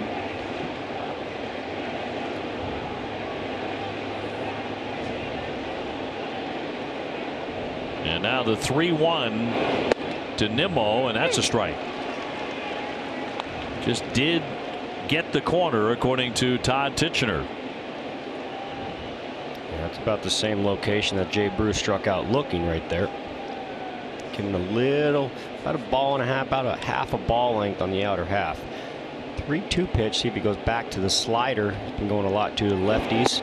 Right there. That's in there, strike 3. Caught him admiring the pitch. Let's toss it down to Garen. Thanks, Opie. The fastest sport on skates is coming to Boston. Watch as athletes race down a 2,000-foot ice track, reaching speeds of 50 miles per hour during Red Bull Crashed Ice February 8th and 9th at Fenway. Tickets will be available on Wednesday, September 19th at noon. RedBullCrashedIce.com. Opie? Garen, I bet you agree with me that sport was made for Johnny Gomes. That's intense, and I was a figure skater for a long time. I'm a little bit curious to see how this is. Rugged, I would think, as Smith lifts a high fly to left. Benintendi to the warning track, and that retires the side. 1 man left.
Solve Noah Syndergaard tonight. Thus far, he's allowed only 2 hits. One of those a base hit by Ian Kinsler in the third inning. He would steal 2 bases in that frame. Red Sox would have men in scoring position but couldn't bring anybody in. And the other base hit by J.D. Martinez, but that's been all so far. Yeah, it's been real quiet so far, but they have rattled a little bit when they get on base. Obviously a leadoff getting on right here by Ian, and very familiar with the stolen bases. And actually, check his resume. This man has 2 30-30 seasons. Not too many of those right now. Let's check out the upcoming schedule now, brought to you by your local Buick dealer. And the Red Sox, after the games against the Mets, will be hitting the road against the Yankees in the Bronx and then to Cleveland, and that is the last road trip of the regular season. Sox will finish up at home against the Orioles and the New York Yankees. Trying to put a real hurt on the Yankees and what will happen with them immediately in the playoffs, and hoping to force them to travel all the way across the country to Oakland for a wild card game. Ian Kinsler lead things off here in the third inning against Syndergaard. Base hit in the third inning. I'll tell you one thing that's iconic about that green monster out there is over on the left side is the AL East standings. And if you're having a tough year, you look down there and it's in your face all 9 innings. It's going to be tough for Baltimore to check back in late in the year and have that sitting there for 3 games. Red Sox fans have been talking about this the last several days, and you know, 100 wins the way this ball club was playing, yeah, that was a foregone conclusion. Okay, going back months at this point because the caliber of year the Red Sox have had. But to see that up there, if you're like me and you were raised coming to Fenway Park, coming here as a kid, you never ever saw that, not for one moment, 100 wins or 100 wins plus, next to the Boston Red Sox in the American League East scoreboard. And it kind of catches you a little bit. You're like, wow. It's extremely hard to accomplish that. 2013, obviously the World Series year, won a lot of games, and we didn't win 100. And it felt like we won every single night. Felt like we were always in the driver's seat. And for a ball club to be better than that during the regular season, fun to watch. Check swing, and that'll be gloved in foul territory, picked up in foul territory with a bare hand there by Nito. And so a foul ball by Kinsler. He'll be followed by Bradley and then Swihart. Red Sox going all the way in 2013, of course, but as you said, not 100 wins. Wound up with what, 108 when you factor in the postseason. Total. And you wonder where this ball club can end up. You'll see how these last couple games play itself out. There's going to be a lot of W's. Well, down he goes hacking. That was the slider to strike him out. So Kinsler gone, one away. Tomorrow at 3:30, don't miss Red Sox Game Day Live, presented by DCU. TC Stephen Wake will preview Rick Porcello's start. DCU is Digital Federal Credit Union. What can DCU save you?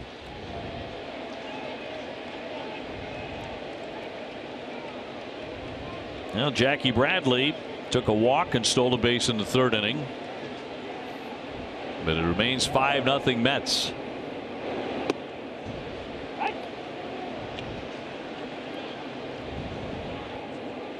He's been mixing in that breaking ball every once in a while, that curve. He started Jackie with one there. And there's that defense. They've been shifting all the left-handers over to the right side. 3 defenders. And again, like Benintendi, where we're talking about, only Todd Frazier is the only one on the left side, so let's just shoot it over there. But there's having the shift, and then there's pitching to the shift. What they're doing is the left-handers are getting a lot of balls on the inner half, and that's really tough to shoot the ball the other way. So like I said, there's having the shift, and then there's pitching to the shift. There he goes inside again. And left it up. Blake Swihart next.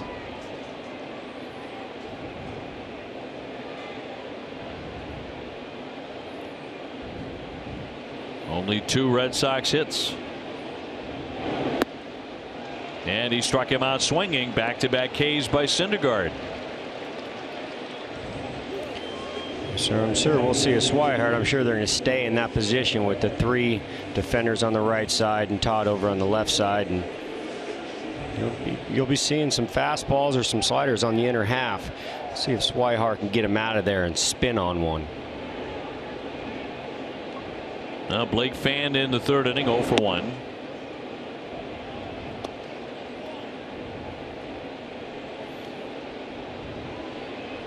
Are you a Game of Thrones guy? I'm not.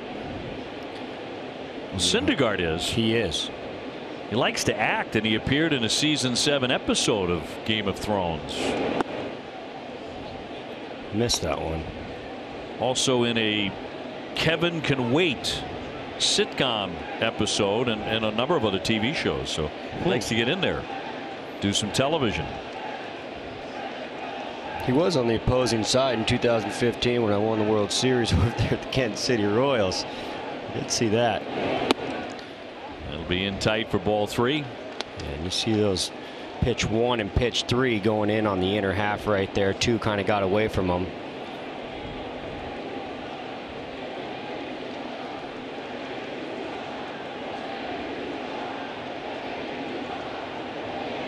And a 3-0 to Blake Swihart. He's taking all the way. You mentioned the Kansas City Royals. They certainly look like a lock to lose 100 games. 50 and 96 right now.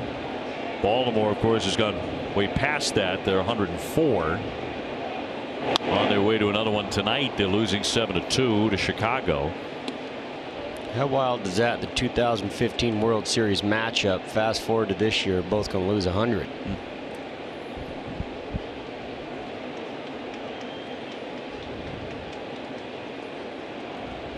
And a 3-2 to Swihart. He'll take ball 4. Second walk tonight for the Mets right-hander. Get expert emergency care without leaving the ballpark at the Beth Israel Deaconess Medical Center. The first aid station at Fenway is behind section 12 on the lower concourse. You can visit bidmc.org.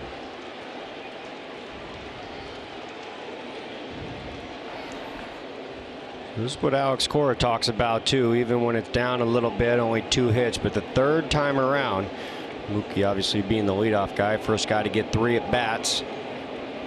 Swihart a little speed too, maybe apply a little pressure. Obviously Syndergaard still checking on him.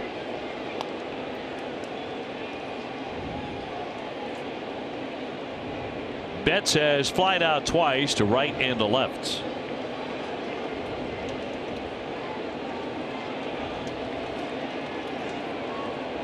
Benintendi on deck, hoping to bat in the inning.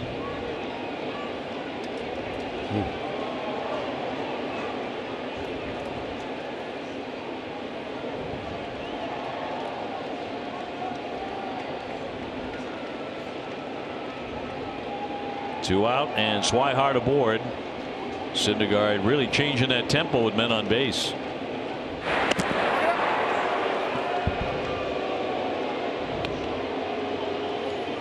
Yeah, he sure does slow it down, kind of puts his defense asleep right there. Like I mentioned before, tendency to lose your arm slot as a pitcher with those throws over to first base. If I threw 100 miles an hour with 3 other pitches for strikes, I'd probably go right after the hitter. And up 5-0. Yeah.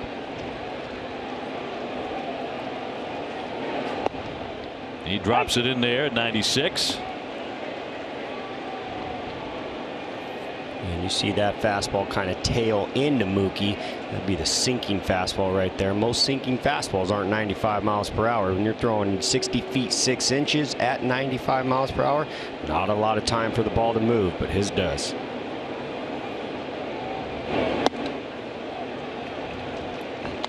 And that's where he starts to get in trouble too. You saw him shorten that leg kick coming home. They call that a slide step, where you kind of just come set and you don't have that big leg kick. And he's one with a slide step right here. So he doesn't have that big kick and he just drives, and he's not going to be able to get on top of the ball while he elevates it. So that's why he has a tough time when he does a slide step. He can't really throw strikes. There he goes bigger and is able to get it. Popped into right. Late charge for Nimmo coming on hard. He has to dive to make the play. He was way back there and he got a late break. But he hauls it in, and that will retire the side.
With TC, Steve, and Wake, and in the pregame They talked about Jackie Bradley. Pretty hot entering tonight's game. Todd Frazier as cold. Here's how they're doing so far tonight.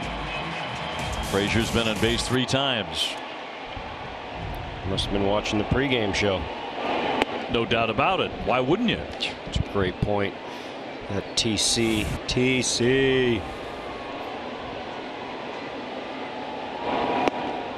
In there for a called strike.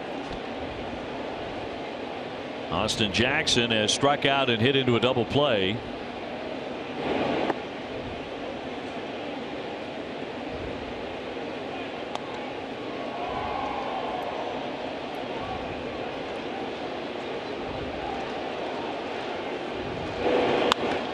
Hammered, but a foul ball.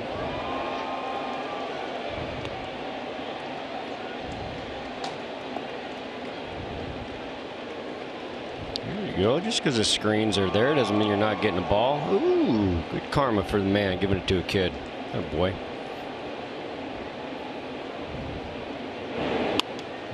Little pop up into short right field. Kinsler backs out. He's got it. Jackson is 0 for 3. Time now for our high strength steel play, brought to you by New England Chevy dealers and the Chevy Silverado. Yeah, and this ball right here off Mookie's bat, you tendency to go back on it anytime Mookie swings. Things going over your head. That's what he did, is went back and had to gain some ground coming in. Routine fly ball that he had to dive for, but an out is an out. Tomas Nido, the catcher, has struck out twice. And Rosario, the top of the order after him. Mets here for the weekend.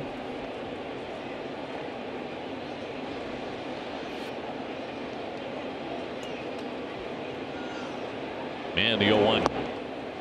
Nowhere near that one. It's a changeup. Showcase the changeup. I think that's the first changeup right there. He's been going sliders to lefties, curveballs to righties. He gets that changeup over. That's another look.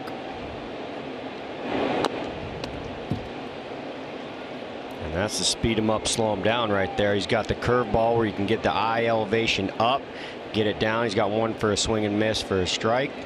And he's got one for a called strike. Goes fastball at 90, changeup 10 miles per hour differential. Good weapons right there.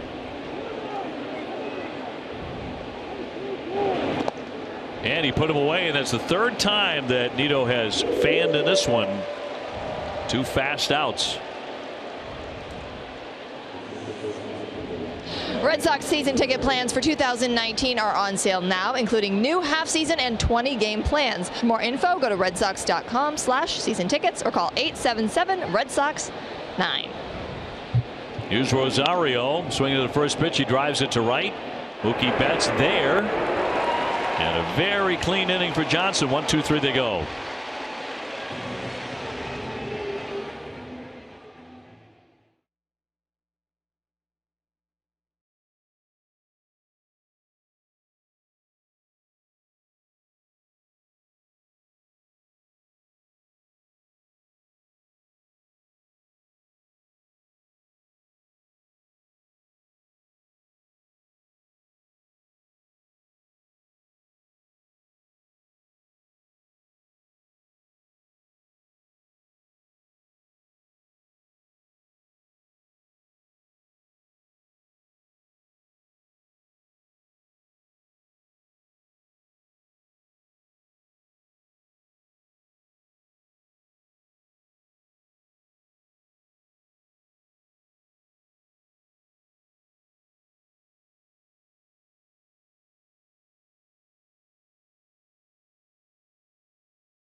Well, the Sox have been shut down all night by Noah Syndergaard. Just 2 hits allowed.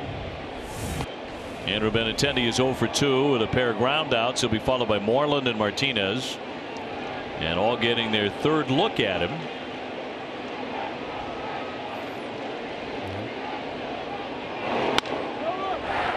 Again to the second baseman, McNeil. 1 away.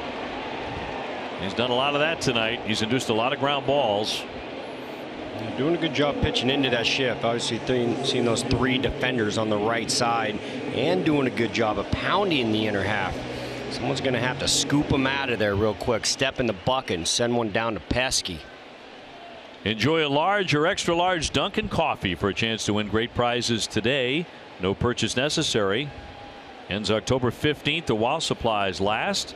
For game piece and official rules, make sure you visit sippeelwin.com. Mitch Moreland's 0 for 2.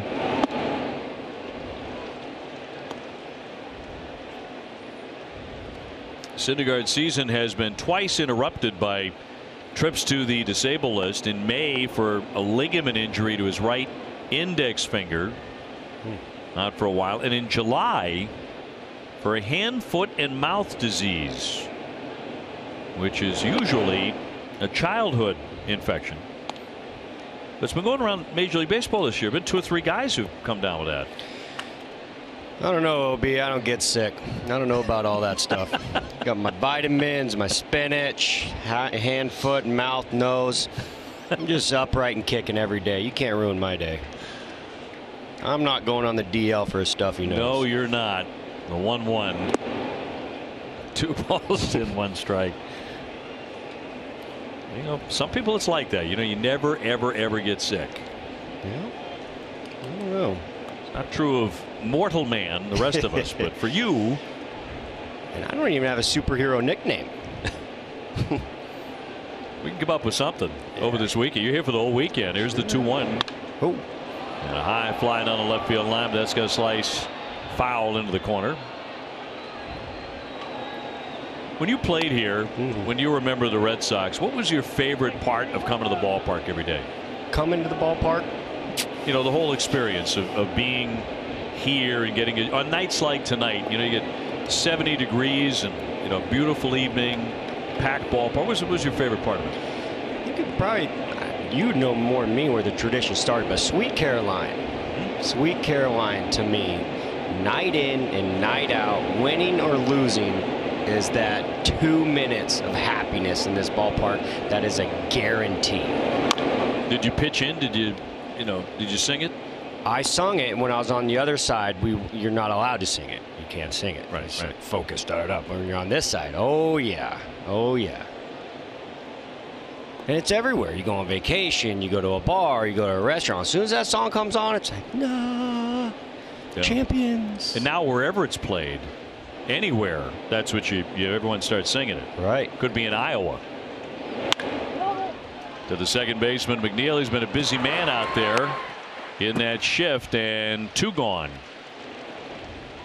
Soxtober is almost here, and NESN and NESN.com are your home for complete coverage of the Red Sox throughout the postseason, including a full hour of access and analysis from our Hall of Fame broadcast team before and after every game. Soxtober on NESN, presented by BuyAToyota.com and Old Dominion Freight Lines. On that Sweet Caroline, I'm probably the only Major League Baseball player ever to have his at-bat delayed because Neil Diamond was on the field. Oh, I remember that. And wouldn't come off. Like, we don't need the whole song, Neil. Yeah. We're in the middle of it, bud. And he was rocking. It was down the right field line. Right on the right field. I got it 1 foot in. I'm like, I got my wife on the line here, Neil. We know the song, bud. It won't stop. Yeah. Well, yeah, it was priceless. That was pretty cool. Yep. To have him, fly all the way in. I heard he flew at his own expense to do it, and appeared on the field there in the aftermath of the bombings and everything that was so tragic, and everything that came from that in that particular baseball season. Sure. From that point on was just magical. Here's the 2-0. Yeah, but I remember having a little talk with him. Like, you gonna tell Neil? I'm not gonna tell Neil. Let's just let Neil sing for a little bit. Let Neil go. He's feeling it. He came all this way. He did. But yeah, what a great tradition that. I mean, it's not going anywhere. It's stuck. So we get a green light right here. 3-0 JD. Ooh.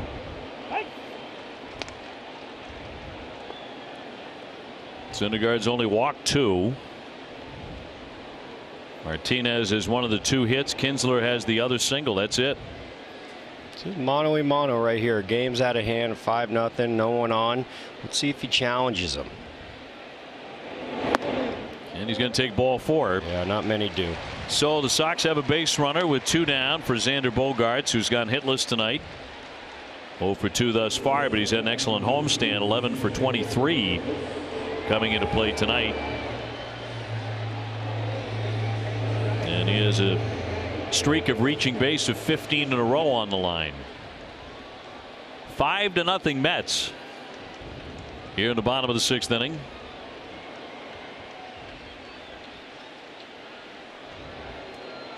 And there's more of a true traditional defense to the righties that the Mets have been doing so far, because he's kind of been working both sides of the plate, out in, out in.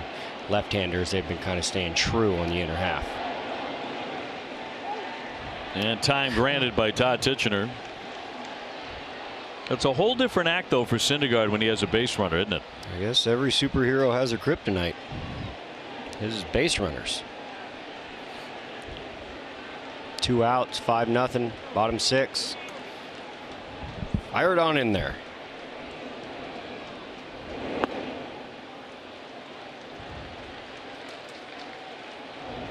Well, no activity in the Met pen, but 87 pitches for him. Still throwing in the middle and upper 90s.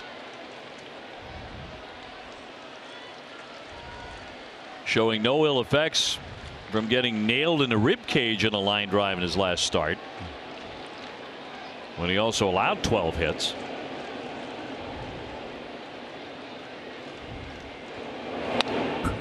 One and one. Yeah, that ball right there gets a lot of the plate, but you can get away with more mistakes when you got that velocity behind your fastball.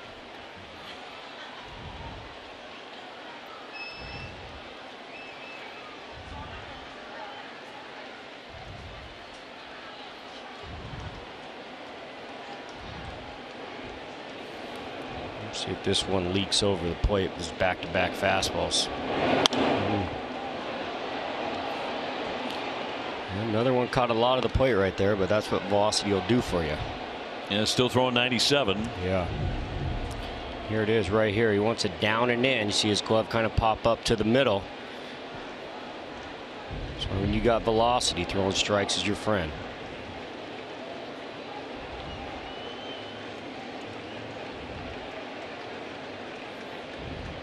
Well, he's got JD Martinez aboard with 2 down.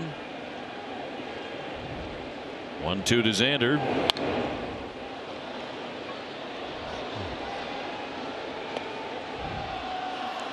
It might be the first time he's going 3 straight 4-seam fastballs.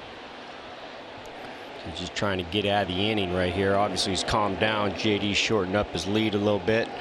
Don't have to push the envelope too much. See if he sticks with it. Bogey has been doing a good job of waiting on that off speed and driving it to center, like that big homer off the back wall. Different beast on the mound here. 2-2.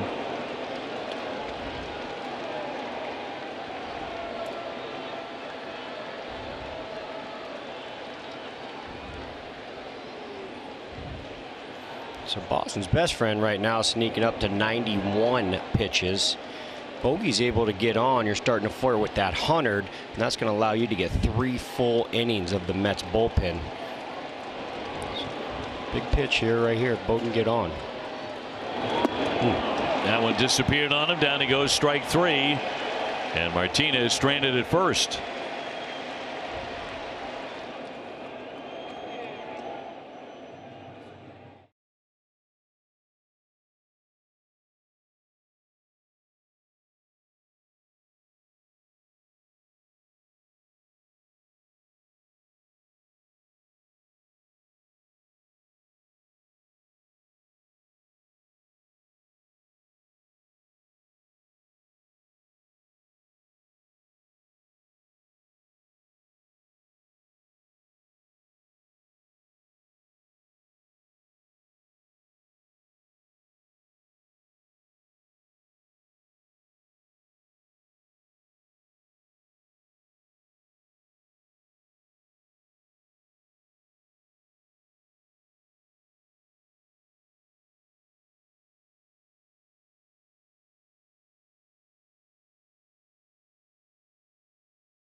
top 7, 5-0 Mets. They've out hit the Red Sox 6-2.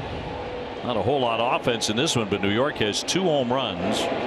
One of them by this man, Jeff McNeil, and the other by Jay Bruce. McNeil's a solo shot. Bruce cranked a 3-run homer back in the 3rd inning, and he's driven in 4 runs.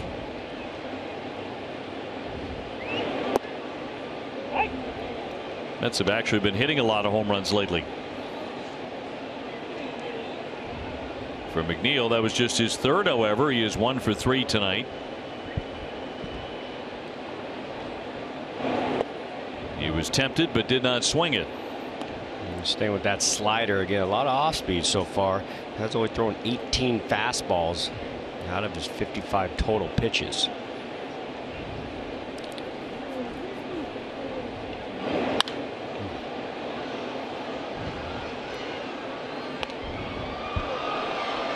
Yeah, only 3 home runs, but is coming into 335 batting average clip right there.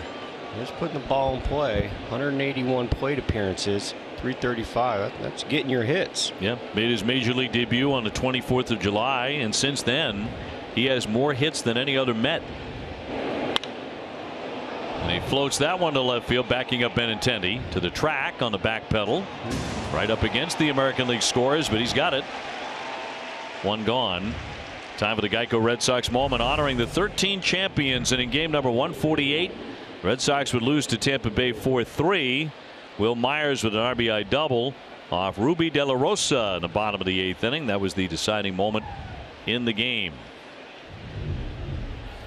There's not many people that walk into this building get a standing ovation by just coming. The one guy that comes to mind with me is Dave Roberts. Next guy is Will Myers coming in with that ball that he dropped. Wow. Oh my gosh. You're not lying. You talk about momentum shift. Conforto has doubled, been hit by a pitch. He scored 2 times tonight. I remember when the postseason started, the Red Sox were facing outstanding pitching every step of the way. Yeah. Including that Tampa Bay series. Yeah, I'd say that. We had to kick the door down. A good Matt Moore, a good David Price, obviously. And then going to Detroit, that was a series. Wow. Porcello, Verlander, Sanchez. Oh, oof. I thought Anibal Sanchez had the best slider I think I've ever seen. Yep. If it wasn't for Mike Napoli hitting one dead center into the bushes. Right. Gosh, up in the camera well in Detroit. And John Lackey backed it right there with a great outing. Yeah, he really did. Yeah, we had to kick the door down. And even St. Louis, too, with Walker going change up. All those guys throwing 97, 98, 99, you know. Ball 4 to Conforto, and up in the bullpen is Thornburg. Red Sox trailing in this one 5-0. But it was a magical October, and the Red Sox had Koji. They did. Koji.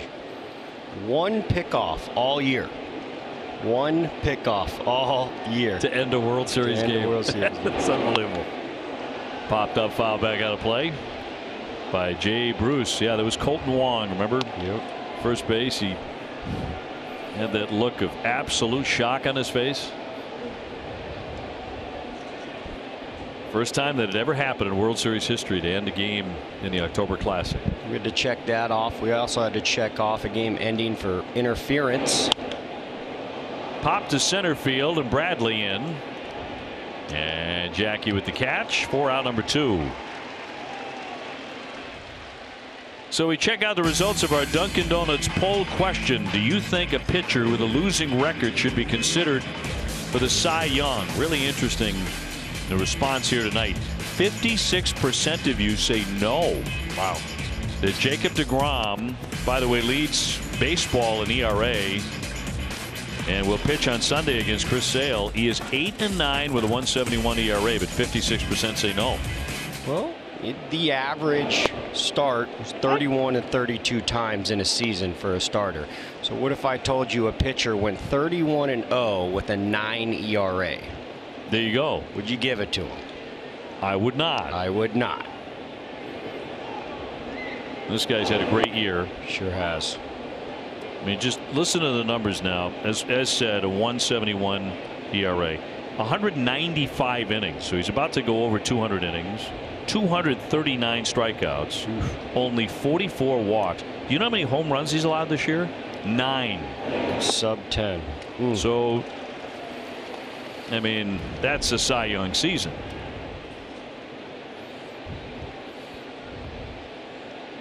Well, I mean, just his losses. That's all you can hang your hat on. It's not his fault. He gets terrible run support. That's the reason he doesn't have more wins. We'll detail that more on Sunday, but I also understand the other side of it when you talk about wins. And for so long, for 100 years, we've talked about wins, and that's what makes a pitcher. That's what makes a Cy Young winner. Yep. But it started to change a few years ago when King Felix won, what, 13 games? 13. And he won the Cy Young. That one skips to Devers. He'll sling it into second and get him to retire the side. One man left.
Extend their commitment to helping people lead tobacco-free lives. You can learn more at cbshealth.com/be-the-first. Well, Red Sox batting here in the bottom of the 7th inning, held to 2 hits by Syndergaard. Devers, Kinsler, Bradley trying to do something about that. It is 5-0 Mets. And a little number here. Frazier will scoop that. One man out. MLB At Bat is your #1 Red Sox app to follow the Red Sox postseason push. Get Red Sox home screen icons and features such as the game of the day, pitch tracking, stats, and more. Download MLB At Bat today. Obey. Karen, thank you. 94 pitches for the big right-hander. They do have activity in their bullpen. Smith and Zamora going side by side. That's the Red Sox real hope, is to get into that pen. Yeah, that was a quick out right there. Really helped him out. I'd imagine he's going to go 105 to 110. So he's about 10 pitches away. But ideally, you'd like to get him off the mound this inning instead of sending him back into the dugout, getting his 3rd out. He's gone as high as 115 this season. That was the start at Philadelphia. Last start 109. Start before that against the Giants in San Francisco. When he struck out 11, he threw 114. Kinsler 1 for 2 with a base hit.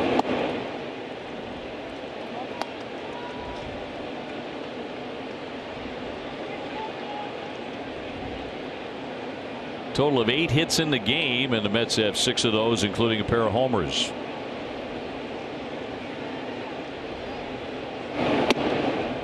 A generous strike.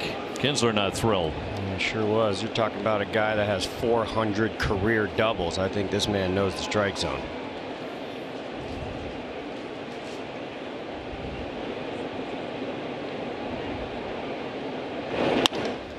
That's socked into center field for a base hit. So he's had a pretty good read on Syndergaard tonight. That's his second hit, and both of them have been tagged. Time now for a game break, brought to you by Jordan's, the furniture store of the Boston Red Sox. Here's Tom Caron.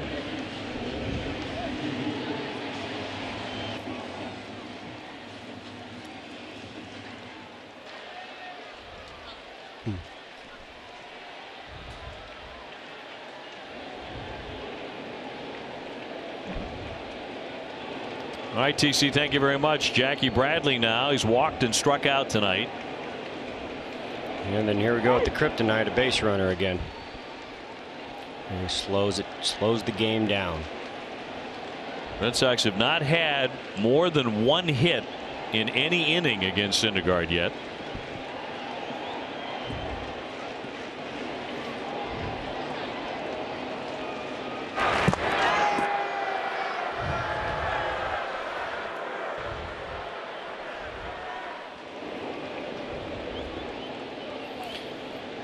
Yeah, Ian, like I mentioned before, does have 2 career 30-30 seasons. That's 30 homers and 30 bags. So definitely is a threat. He stole 2 bases in the 3rd inning. And Jackie Bradley lifted 1 too. So as you pointed out early on, if you get on, you can really run against him because he does not do a good job with the running game.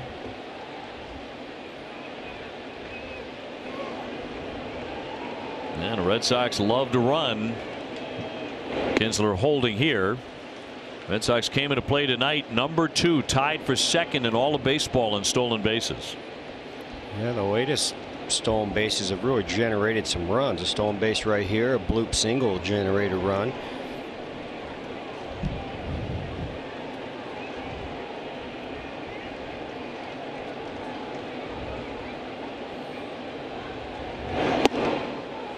That's a strike.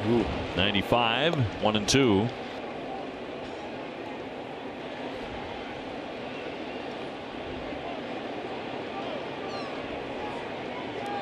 And that brings him up north of that 100 pitch count right there. Sitting at 101, double barrel down in the bullpen, meaning a left-hander and a right-hander, seeing with the matchups. Obviously being down there at the 9 hole, I don't know if there can be a pinch hit. Oh, he's got him picked. He's out. Kinsler cut down. We'll see if they're right about it. Alex Cora is going to check to see if they need to appeal this and review it. See the shuffle. Caught him right in the middle of the shuffle. It doesn't look like he's safe. He is out. Yeah. So on that occasion, Syndergaard does a great job with the running game. So he picks off Kinsler for out number 2, and now they're empty for Jackie Bradley, who has walked and struck out tonight. The 1-2. And that just brings him to 1 pitch away from getting out of the inning.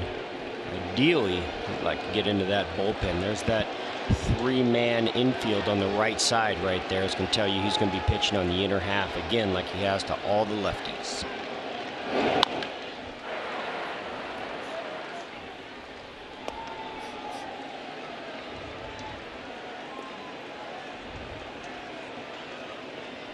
Syndergaard does throw Major League Baseball's fastest 4-seam fastball. It averages 98.3 miles per hour. He also throws the fastest slider in the game at about 93. That one tagged. Oh, a diving play by McNeil. He steals a base hit. And that will retire the side. In the end, he faces only 3 batters.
Nissan.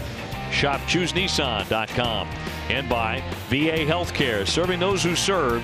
Visit Nesson.com/veteran to learn more. At Fenway, we move on to the 8th inning. Red Sox are making another pitching change. Tyler Thornburg coming on.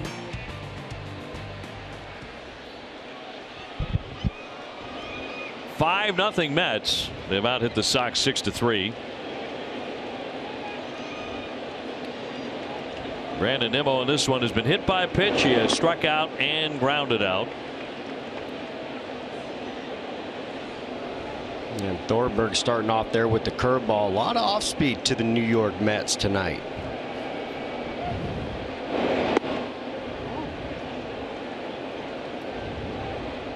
Well, for the first time on Saturday, Thornburg tossed more than 1 inning. He went 2 scoreless innings against Houston, gave up 2 hits, and he walked a man.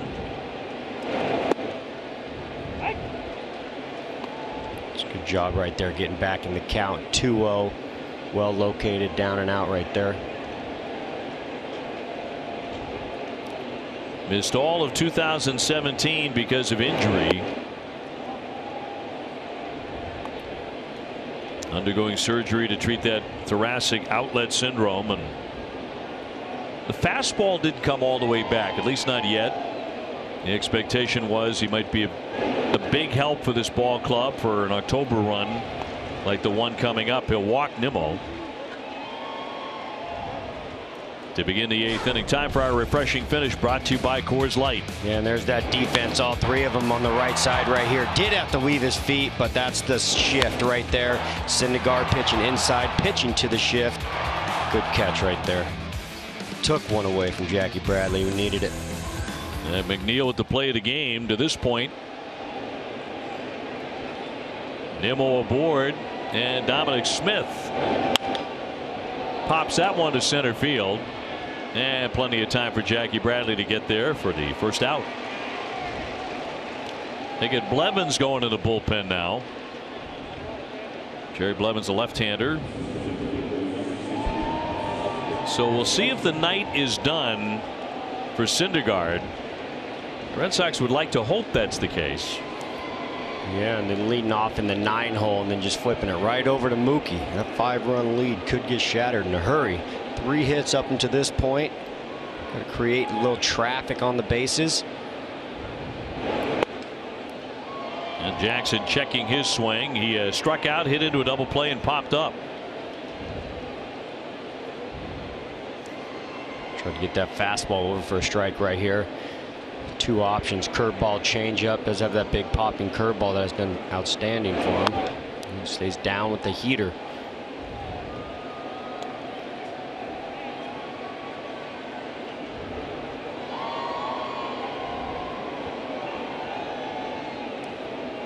Ground ball, double play away right here. Get a little momentum going into the bottom of the 8th. See if you can get that.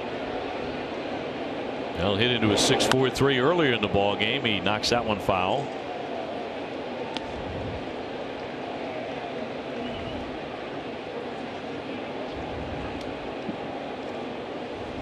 Sox with their latest winning streak on the line tonight of 4 in a row.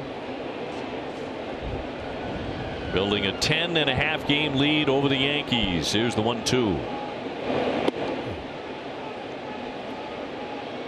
Yankees rolling tonight, as TC mentioned. They're up 9-0 on Toronto in the 7th.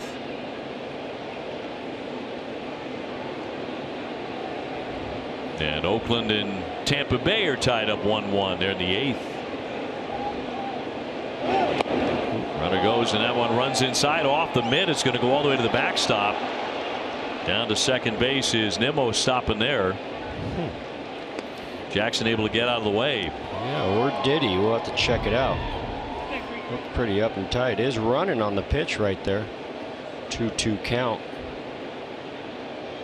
Just got away from him. Ooh. So that will be a stolen base because he was running. And the 3-2 to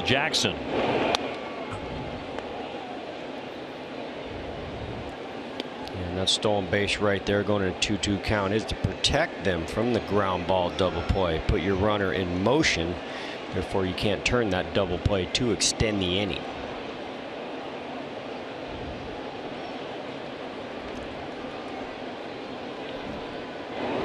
Three-two and a high fly ball deep left field. Forget about this one.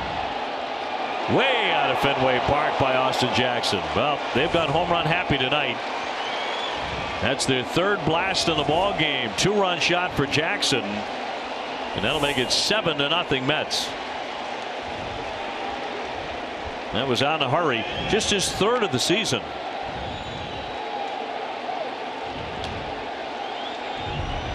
They decided to go with the 3-2 changeup right here.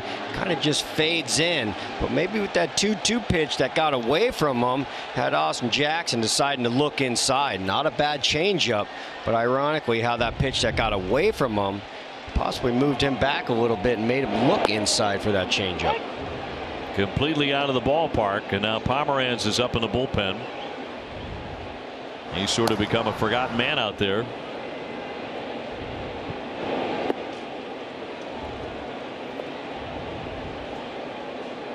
Jackson does not hit many, but that was a no-doubter. That one was out of the whole game. And the 0-2. A little too hopper to Devers at third. 2 down. Our Xfinity game summary. Syndergaard has been outstanding. Just 3 hits allowed over 7 innings. Bruce has driven in 4 runs. And they have homered 3 times tonight.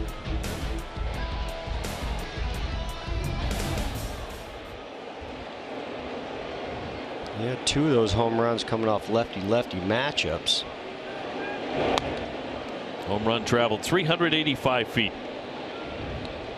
Rosario tonight 1 for 4 with a base hit. He's up there hacking. I think he swung at the first pitch every time except leading off the game. There he goes again. There's a drive high and deep to left center field. That one is up there to the monster seats.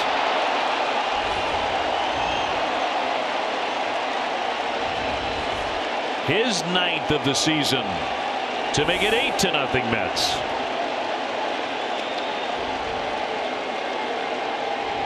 Their 2nd of the inning. There's the fastball again on the inner half right there. You see Swihart kind of roll his glove over to his left knee right there. Wanted it on the outer half. Got it on the inner half.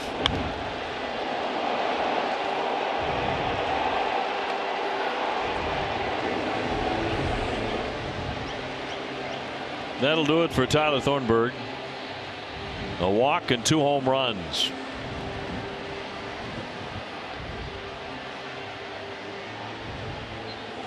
So the Mets have come to Boston and enjoyed Fenway, at least for tonight. And now Pomerantz will become the 4th man out of the bullpen. Time now for Built for Baseball, presented by T-Mobile. Yeah, Noah Syndergaard tonight came in knowing a lot of weapons right there. That's a possible changeup right there. Never really knows what he's throwing. That's a true changeup. You see the circle change on that going the other way. That's a slider right there. All these are high velocity, hard arm speed, elevated fastball, 98 miles per hour. And then again, cutter, slider. Really, he's the only one who knows with that movement right there. He's also got a righty-righty changeup as well. A lot of tools from that young man. If he can stay healthy, I'm sure the New York Mets would appreciate that and go back to back with the other ace they got over there. With DeGrom, of course, who we'll see on Sunday. Pretty good way to start in a rotation, those 2 guys. And tonight the Red Sox pitching staff has gotten knocked around to the tune of 8 runs, 8 hits, 4 home runs. So Pomerantz 2-5 coming in with a .618 earned run average. And coming into a ball game that is flat gotten away and about to take on Jeff McNeil here in a moment. Let's get on to Garrett. Thanks, Opie. Well, don't forget the first 10,000 fans to attend tonight's game will receive a free Mookie Betts bobblehead. Make sure to show the 10% off coupon at the box office for the Red Sox team store on Jersey Street for your discount on additional merchandise. Opie? All right, Garrett. Thank you very much. I got a lot of requests for those. This is brand new this year, the splash baubles. Good up on the shelf. Put it up on the shelf. The Red Sox have done a lot of that celebrating. Yeah. Not tonight. No. I think anything Mookie's awesome.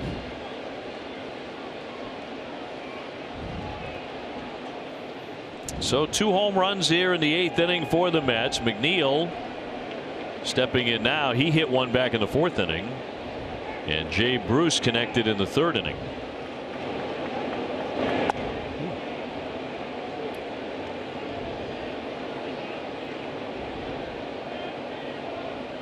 McNeil's also made the best defensive play of the game. A diving catch in right field in the shift to rob Jackie Bradley of a base hit.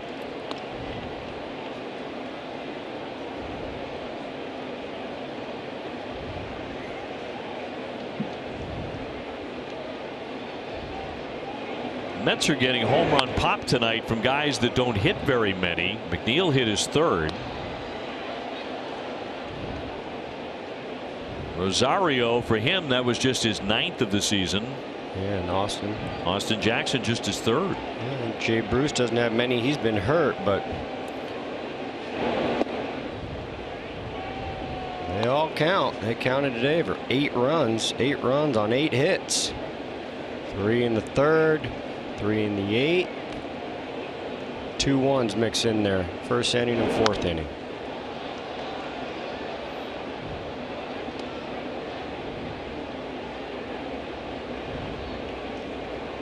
David Wright, who's going to return at the very end of the season and play one more game, and then David is going to call it a career because of those awful back problems. Very, very classy athlete, and for the years he was healthy and productive, he was one of the top players in the game. Yeah, he sure was. Not too many highlights. Did have some highlights with the Mets, but I remember him as in the WBC, hitting those big home runs where he kind of got that Captain America title that he hung on with. Little flare for a base hit. McNeil is on his 2nd hit tonight, and Conforto will be next. 2nd hit, leading the Mets in hits the last month. Don't miss WB Mason X Ratings Live right after the game. TC Stephen Wake will break down key plays of the game, and you'll hear from William Cuevas and from Alex Cora, who but WB Mason celebrating over 20 years of same-day delivery. Conforto with a good night. He doubled right away in the 1st inning against Cuevas and would come in to score. Hit by a pitch in the 3rd, and he scored. He also walked in the 7th. 3 runs in here in the top of the 8th inning for the Mets.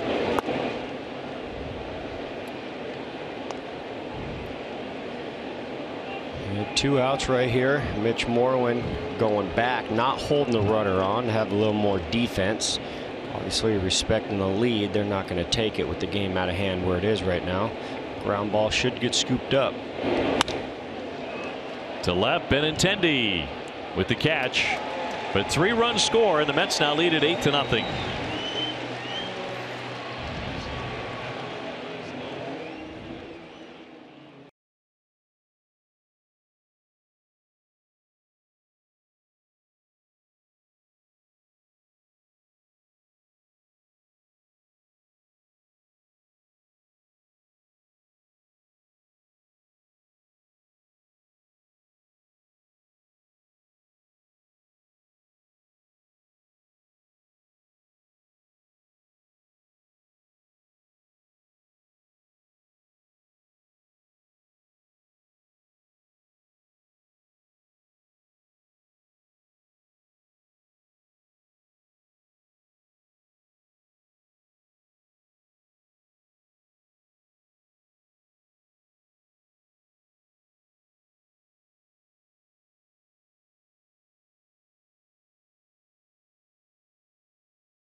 Convenience and the largest store contributor to Children's Miracle Network hospitals.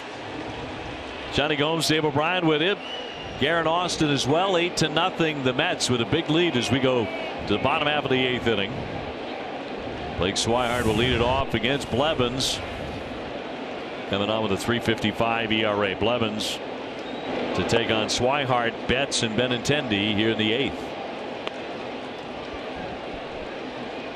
So Syndergaard went the first 7, and he had dominating stuff. He allowed no runs, 3 hits. Yeah, he did look good as advertised. Popped up on the infield by Blake Swihart. McNeil moving into right field. 1 out. Tonight, after Red Sox coverage on NESN Sports Today, we have a full recap of the game. Plus, we preview the Bruins preseason game against Calgary in China. NESN Sports Today, presented by People's United Bank, where the technology is as helpful as the people. How about their skates and equipment getting hung up at customs, huh? Can't play hockey without your equipment.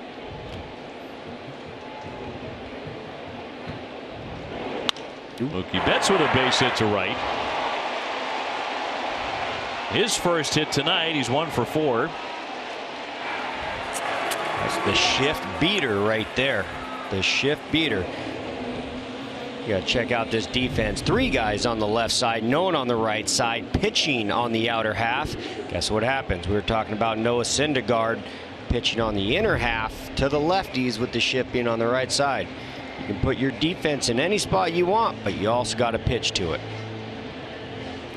Steve Pearce getting up against the left-hander now. The man at first and 1 out.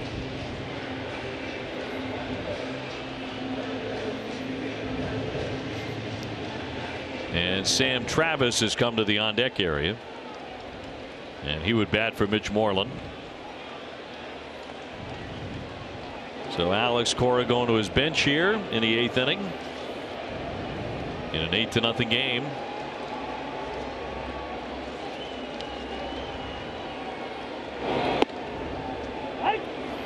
And Steve Pearce, he's pretty much done the whole tour in the American League East, but one thing he is known for is hitting left-handers. Can really hit left-handers. Gives CC Sabathia a headache. Gives J.A. Happ a headache. Coming in hitting .341 with 4 homers against left-handers. Overall .290 with 10 home runs.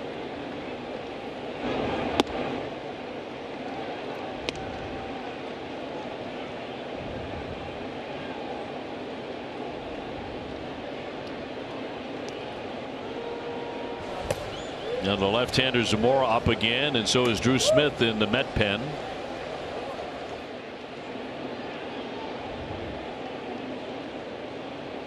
And a 1-1 to Pearce. That one torn into, but foul. Yeah, like I said, he's played for I think 3 and now 4 of the American League East teams. He's done time with Tampa, Toronto, Baltimore. Now here in Boston, just leaving New York out of it, and he would hit the whole league.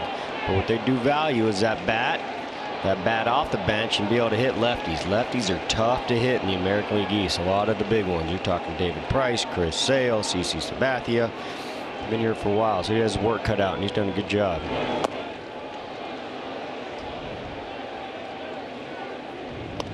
One and 2 on Pearce.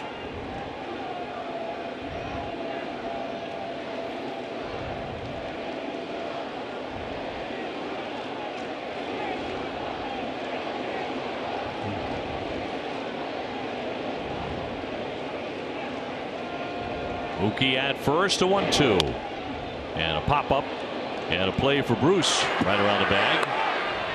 That's out number 2. Sunday and all new Charlie Moore Outdoors. Charlie catching up with his friend Chris Fitz, and he fishes on Crystal Lake on Friday the 13th. Plus Charlie and Angela show you how to mix some of their favorite fall drinks. Catch it all on Charlie Moore Outdoors Sunday night at 6 on NESN.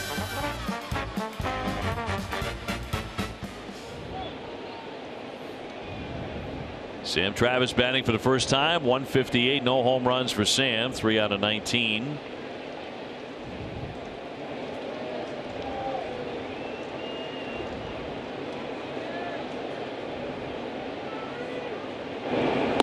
And he'll take a strike. Sam, one of those guys kind of like Swihart, going with the no batting gloves. I was never a guy that could do that. Palms sweaty, everything. Bat fly right out of my hands.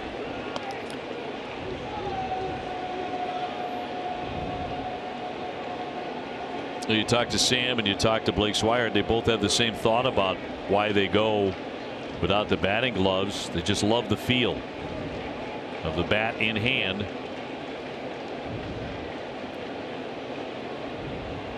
Here's the 0-2. He bounced it up there. They'll skip away, and that'll advance Mookie Betts down to second on the wild pitch.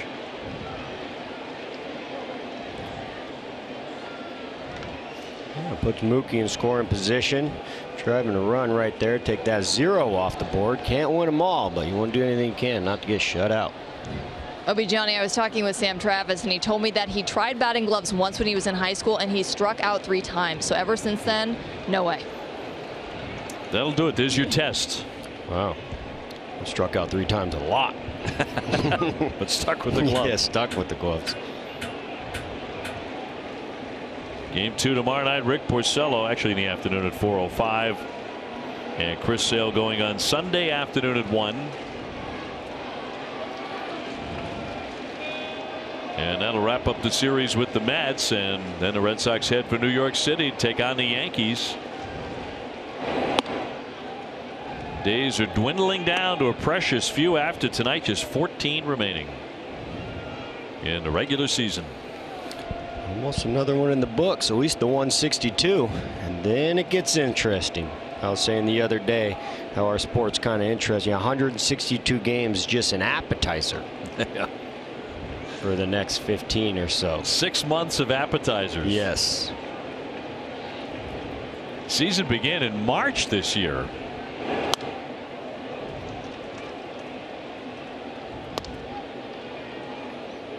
Red Sox would take 3 out of 4 from Tampa Bay after losing on opening day, and got off to that great start opening day aside and just kept on rolling. They sure did.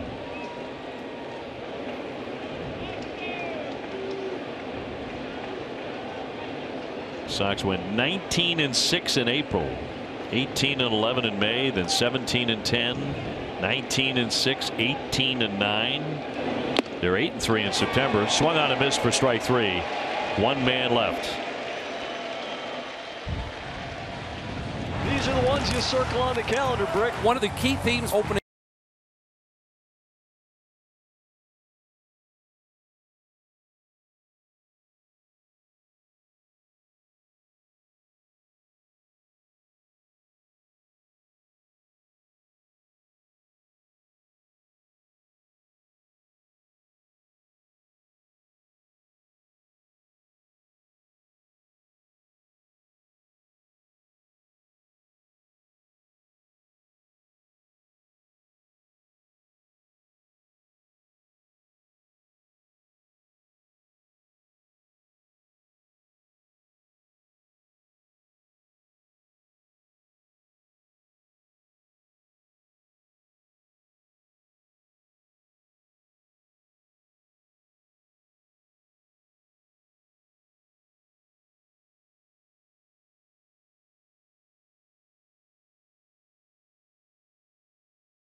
Changes here for the Sox as we go to the ninth inning. Pierce will stay in the game to play left field. Zue Lin now in at short. Sam Travis over at first base. Bruce with a high fly to left field right at Pierce for the first out in the ninth. 8-0 Mets. For a limited time at Jordan's Furniture, save up to $200 on select Sealy Hybrid and Comform mattresses and get up to 60 months equal payments with no interest. Savings like this won't last, so shop now.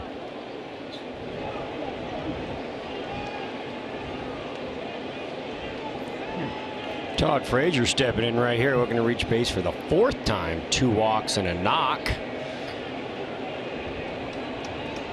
Let's see what he's got up his sleeve, the Todd father.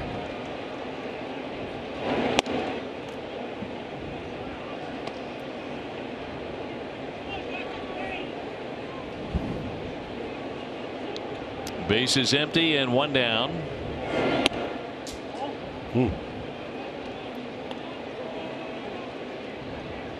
Red Sox have used William Cuevas to start tonight. He pitched into the 3rd inning. Then Robbie Scott, Brian Johnson, Tyler Thornburg, and Drew Pomerantz.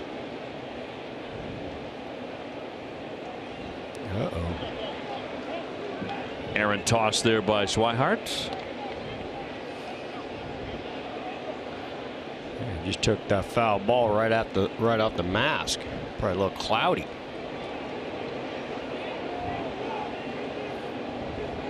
The 2-1. He dropped it in there, that breaking ball.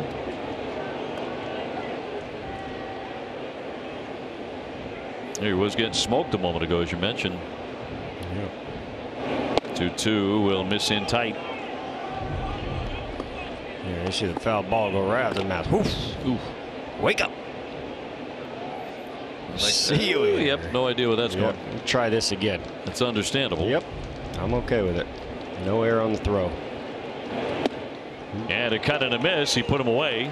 2 down. That was a good sequence right there. Painting on the outer half. Snuck in that curveball to get him a little jiggly legged. Call this archery. He had 5 pitches on the outer half right there. Todd Frazier looking for it. Not enough. See the glove? Not moving. Boom. Good pitch.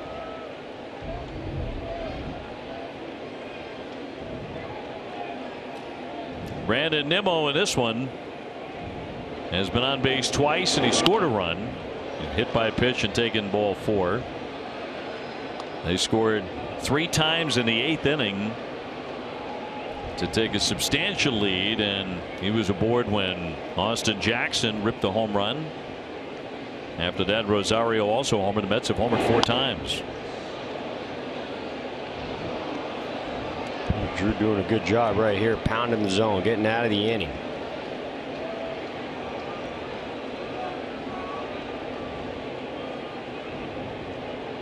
And the 0-2.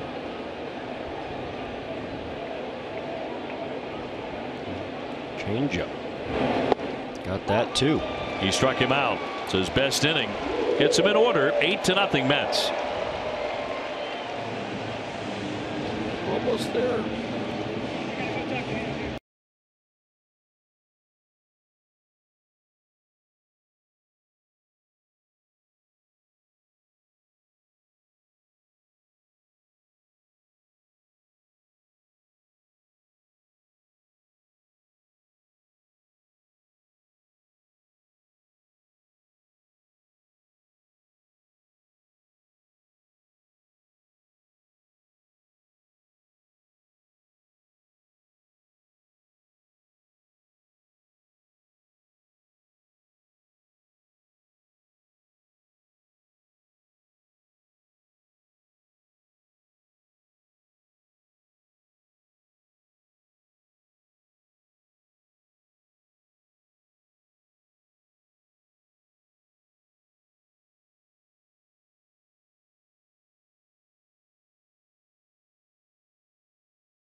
talent as they compete on the gridiron. Tomorrow, it's Georgia Tech taking on Pitt at 12:30 on NESN Plus. BC got off to a great start. Jack Reinheimer now in the game in left field. And Tyler Bachelor now into the ball game, right-hander. And Brandon Phillips will bat for JD Martinez. Here in the ninth, 8-0 Mets.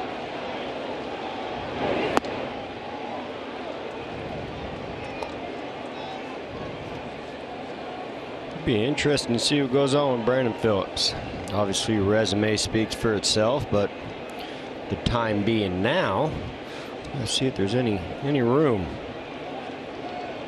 He's not been playing very much, but had some spectacular moment in Atlanta with that 2-run home run to cap the come-from-behind victory there against the Braves from 7-1 down.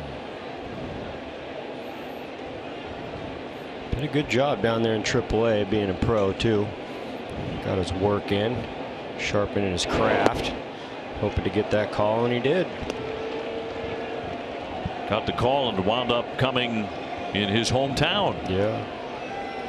With a lot of friends and family on hand when he hit that home run. Made it even sweeter. And he'll foul tip that one to the mid for strike 3, 1 away in the ninth. Back to that great home run moment for Brandon Phillips. Here he was right here, tried to do a fastball inside. He leaned back on him right there. Think he knew he got it? Yes, he did. Whew. Nice little moment for Brandon Phillips right there, checking in to Sox Nation. Win of the year for the Red Sox. Yeah. Down 7-1 in the eighth. Won at 11-10. Zue Lin hitting for the first time tonight. We're in the bottom of the ninth. It's been all Mets tonight. They lead at 8-zip. Syndergaard about to pick up the win. He went 7 very strong innings, just 3 hits. Yeah, Syndergaard. He was some powerful stuff that he did. Obviously slowed it down. The runners on base. Did get a couple bags off him, but it's all about touching the last base, home plate. No one's able to do that.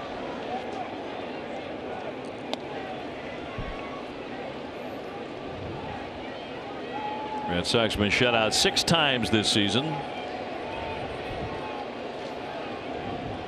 Still have an opportunity to get on the board here. Yeah, there's a long ball away, double. It's all possible. And the 0-2. Lynn checking in right here. This is the 18th player the Sox have used tonight, counting all the pitchers, pinch hitting position players. Starting with 9. That's 2 teams tonight. September. Yes. Roster expanding to 40 if needed. All hands on deck. 0-2. Fly ball toward the alley. Long run here for Jackson. And hauled in by Nimmo actually as he makes the catch for out number 2. So 2 gone in the Red Sox ninth. Now we check that catch out right there. Looks like Jackson cut off in front of him. Let's see right here. Yeah, he went in front of him right there, obviously being up against the wall, but you got a runner going right in front of your face right there. It's tough to keep your eye on the ball. So here's Rafael Devers with the bases clean and 2 down in the ninth. Rafael is 0 for 3 tonight.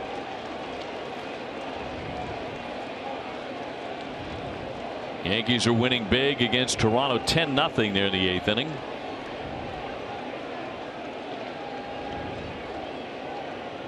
And the 0-1. The second baseman McNeil with the stab, and that'll do it. Yeah, this was all Mets tonight. They shut out the Red Sox behind Syndergaard. Final score 8-0. So that snaps the Red Sox 4-game winning streak. TC?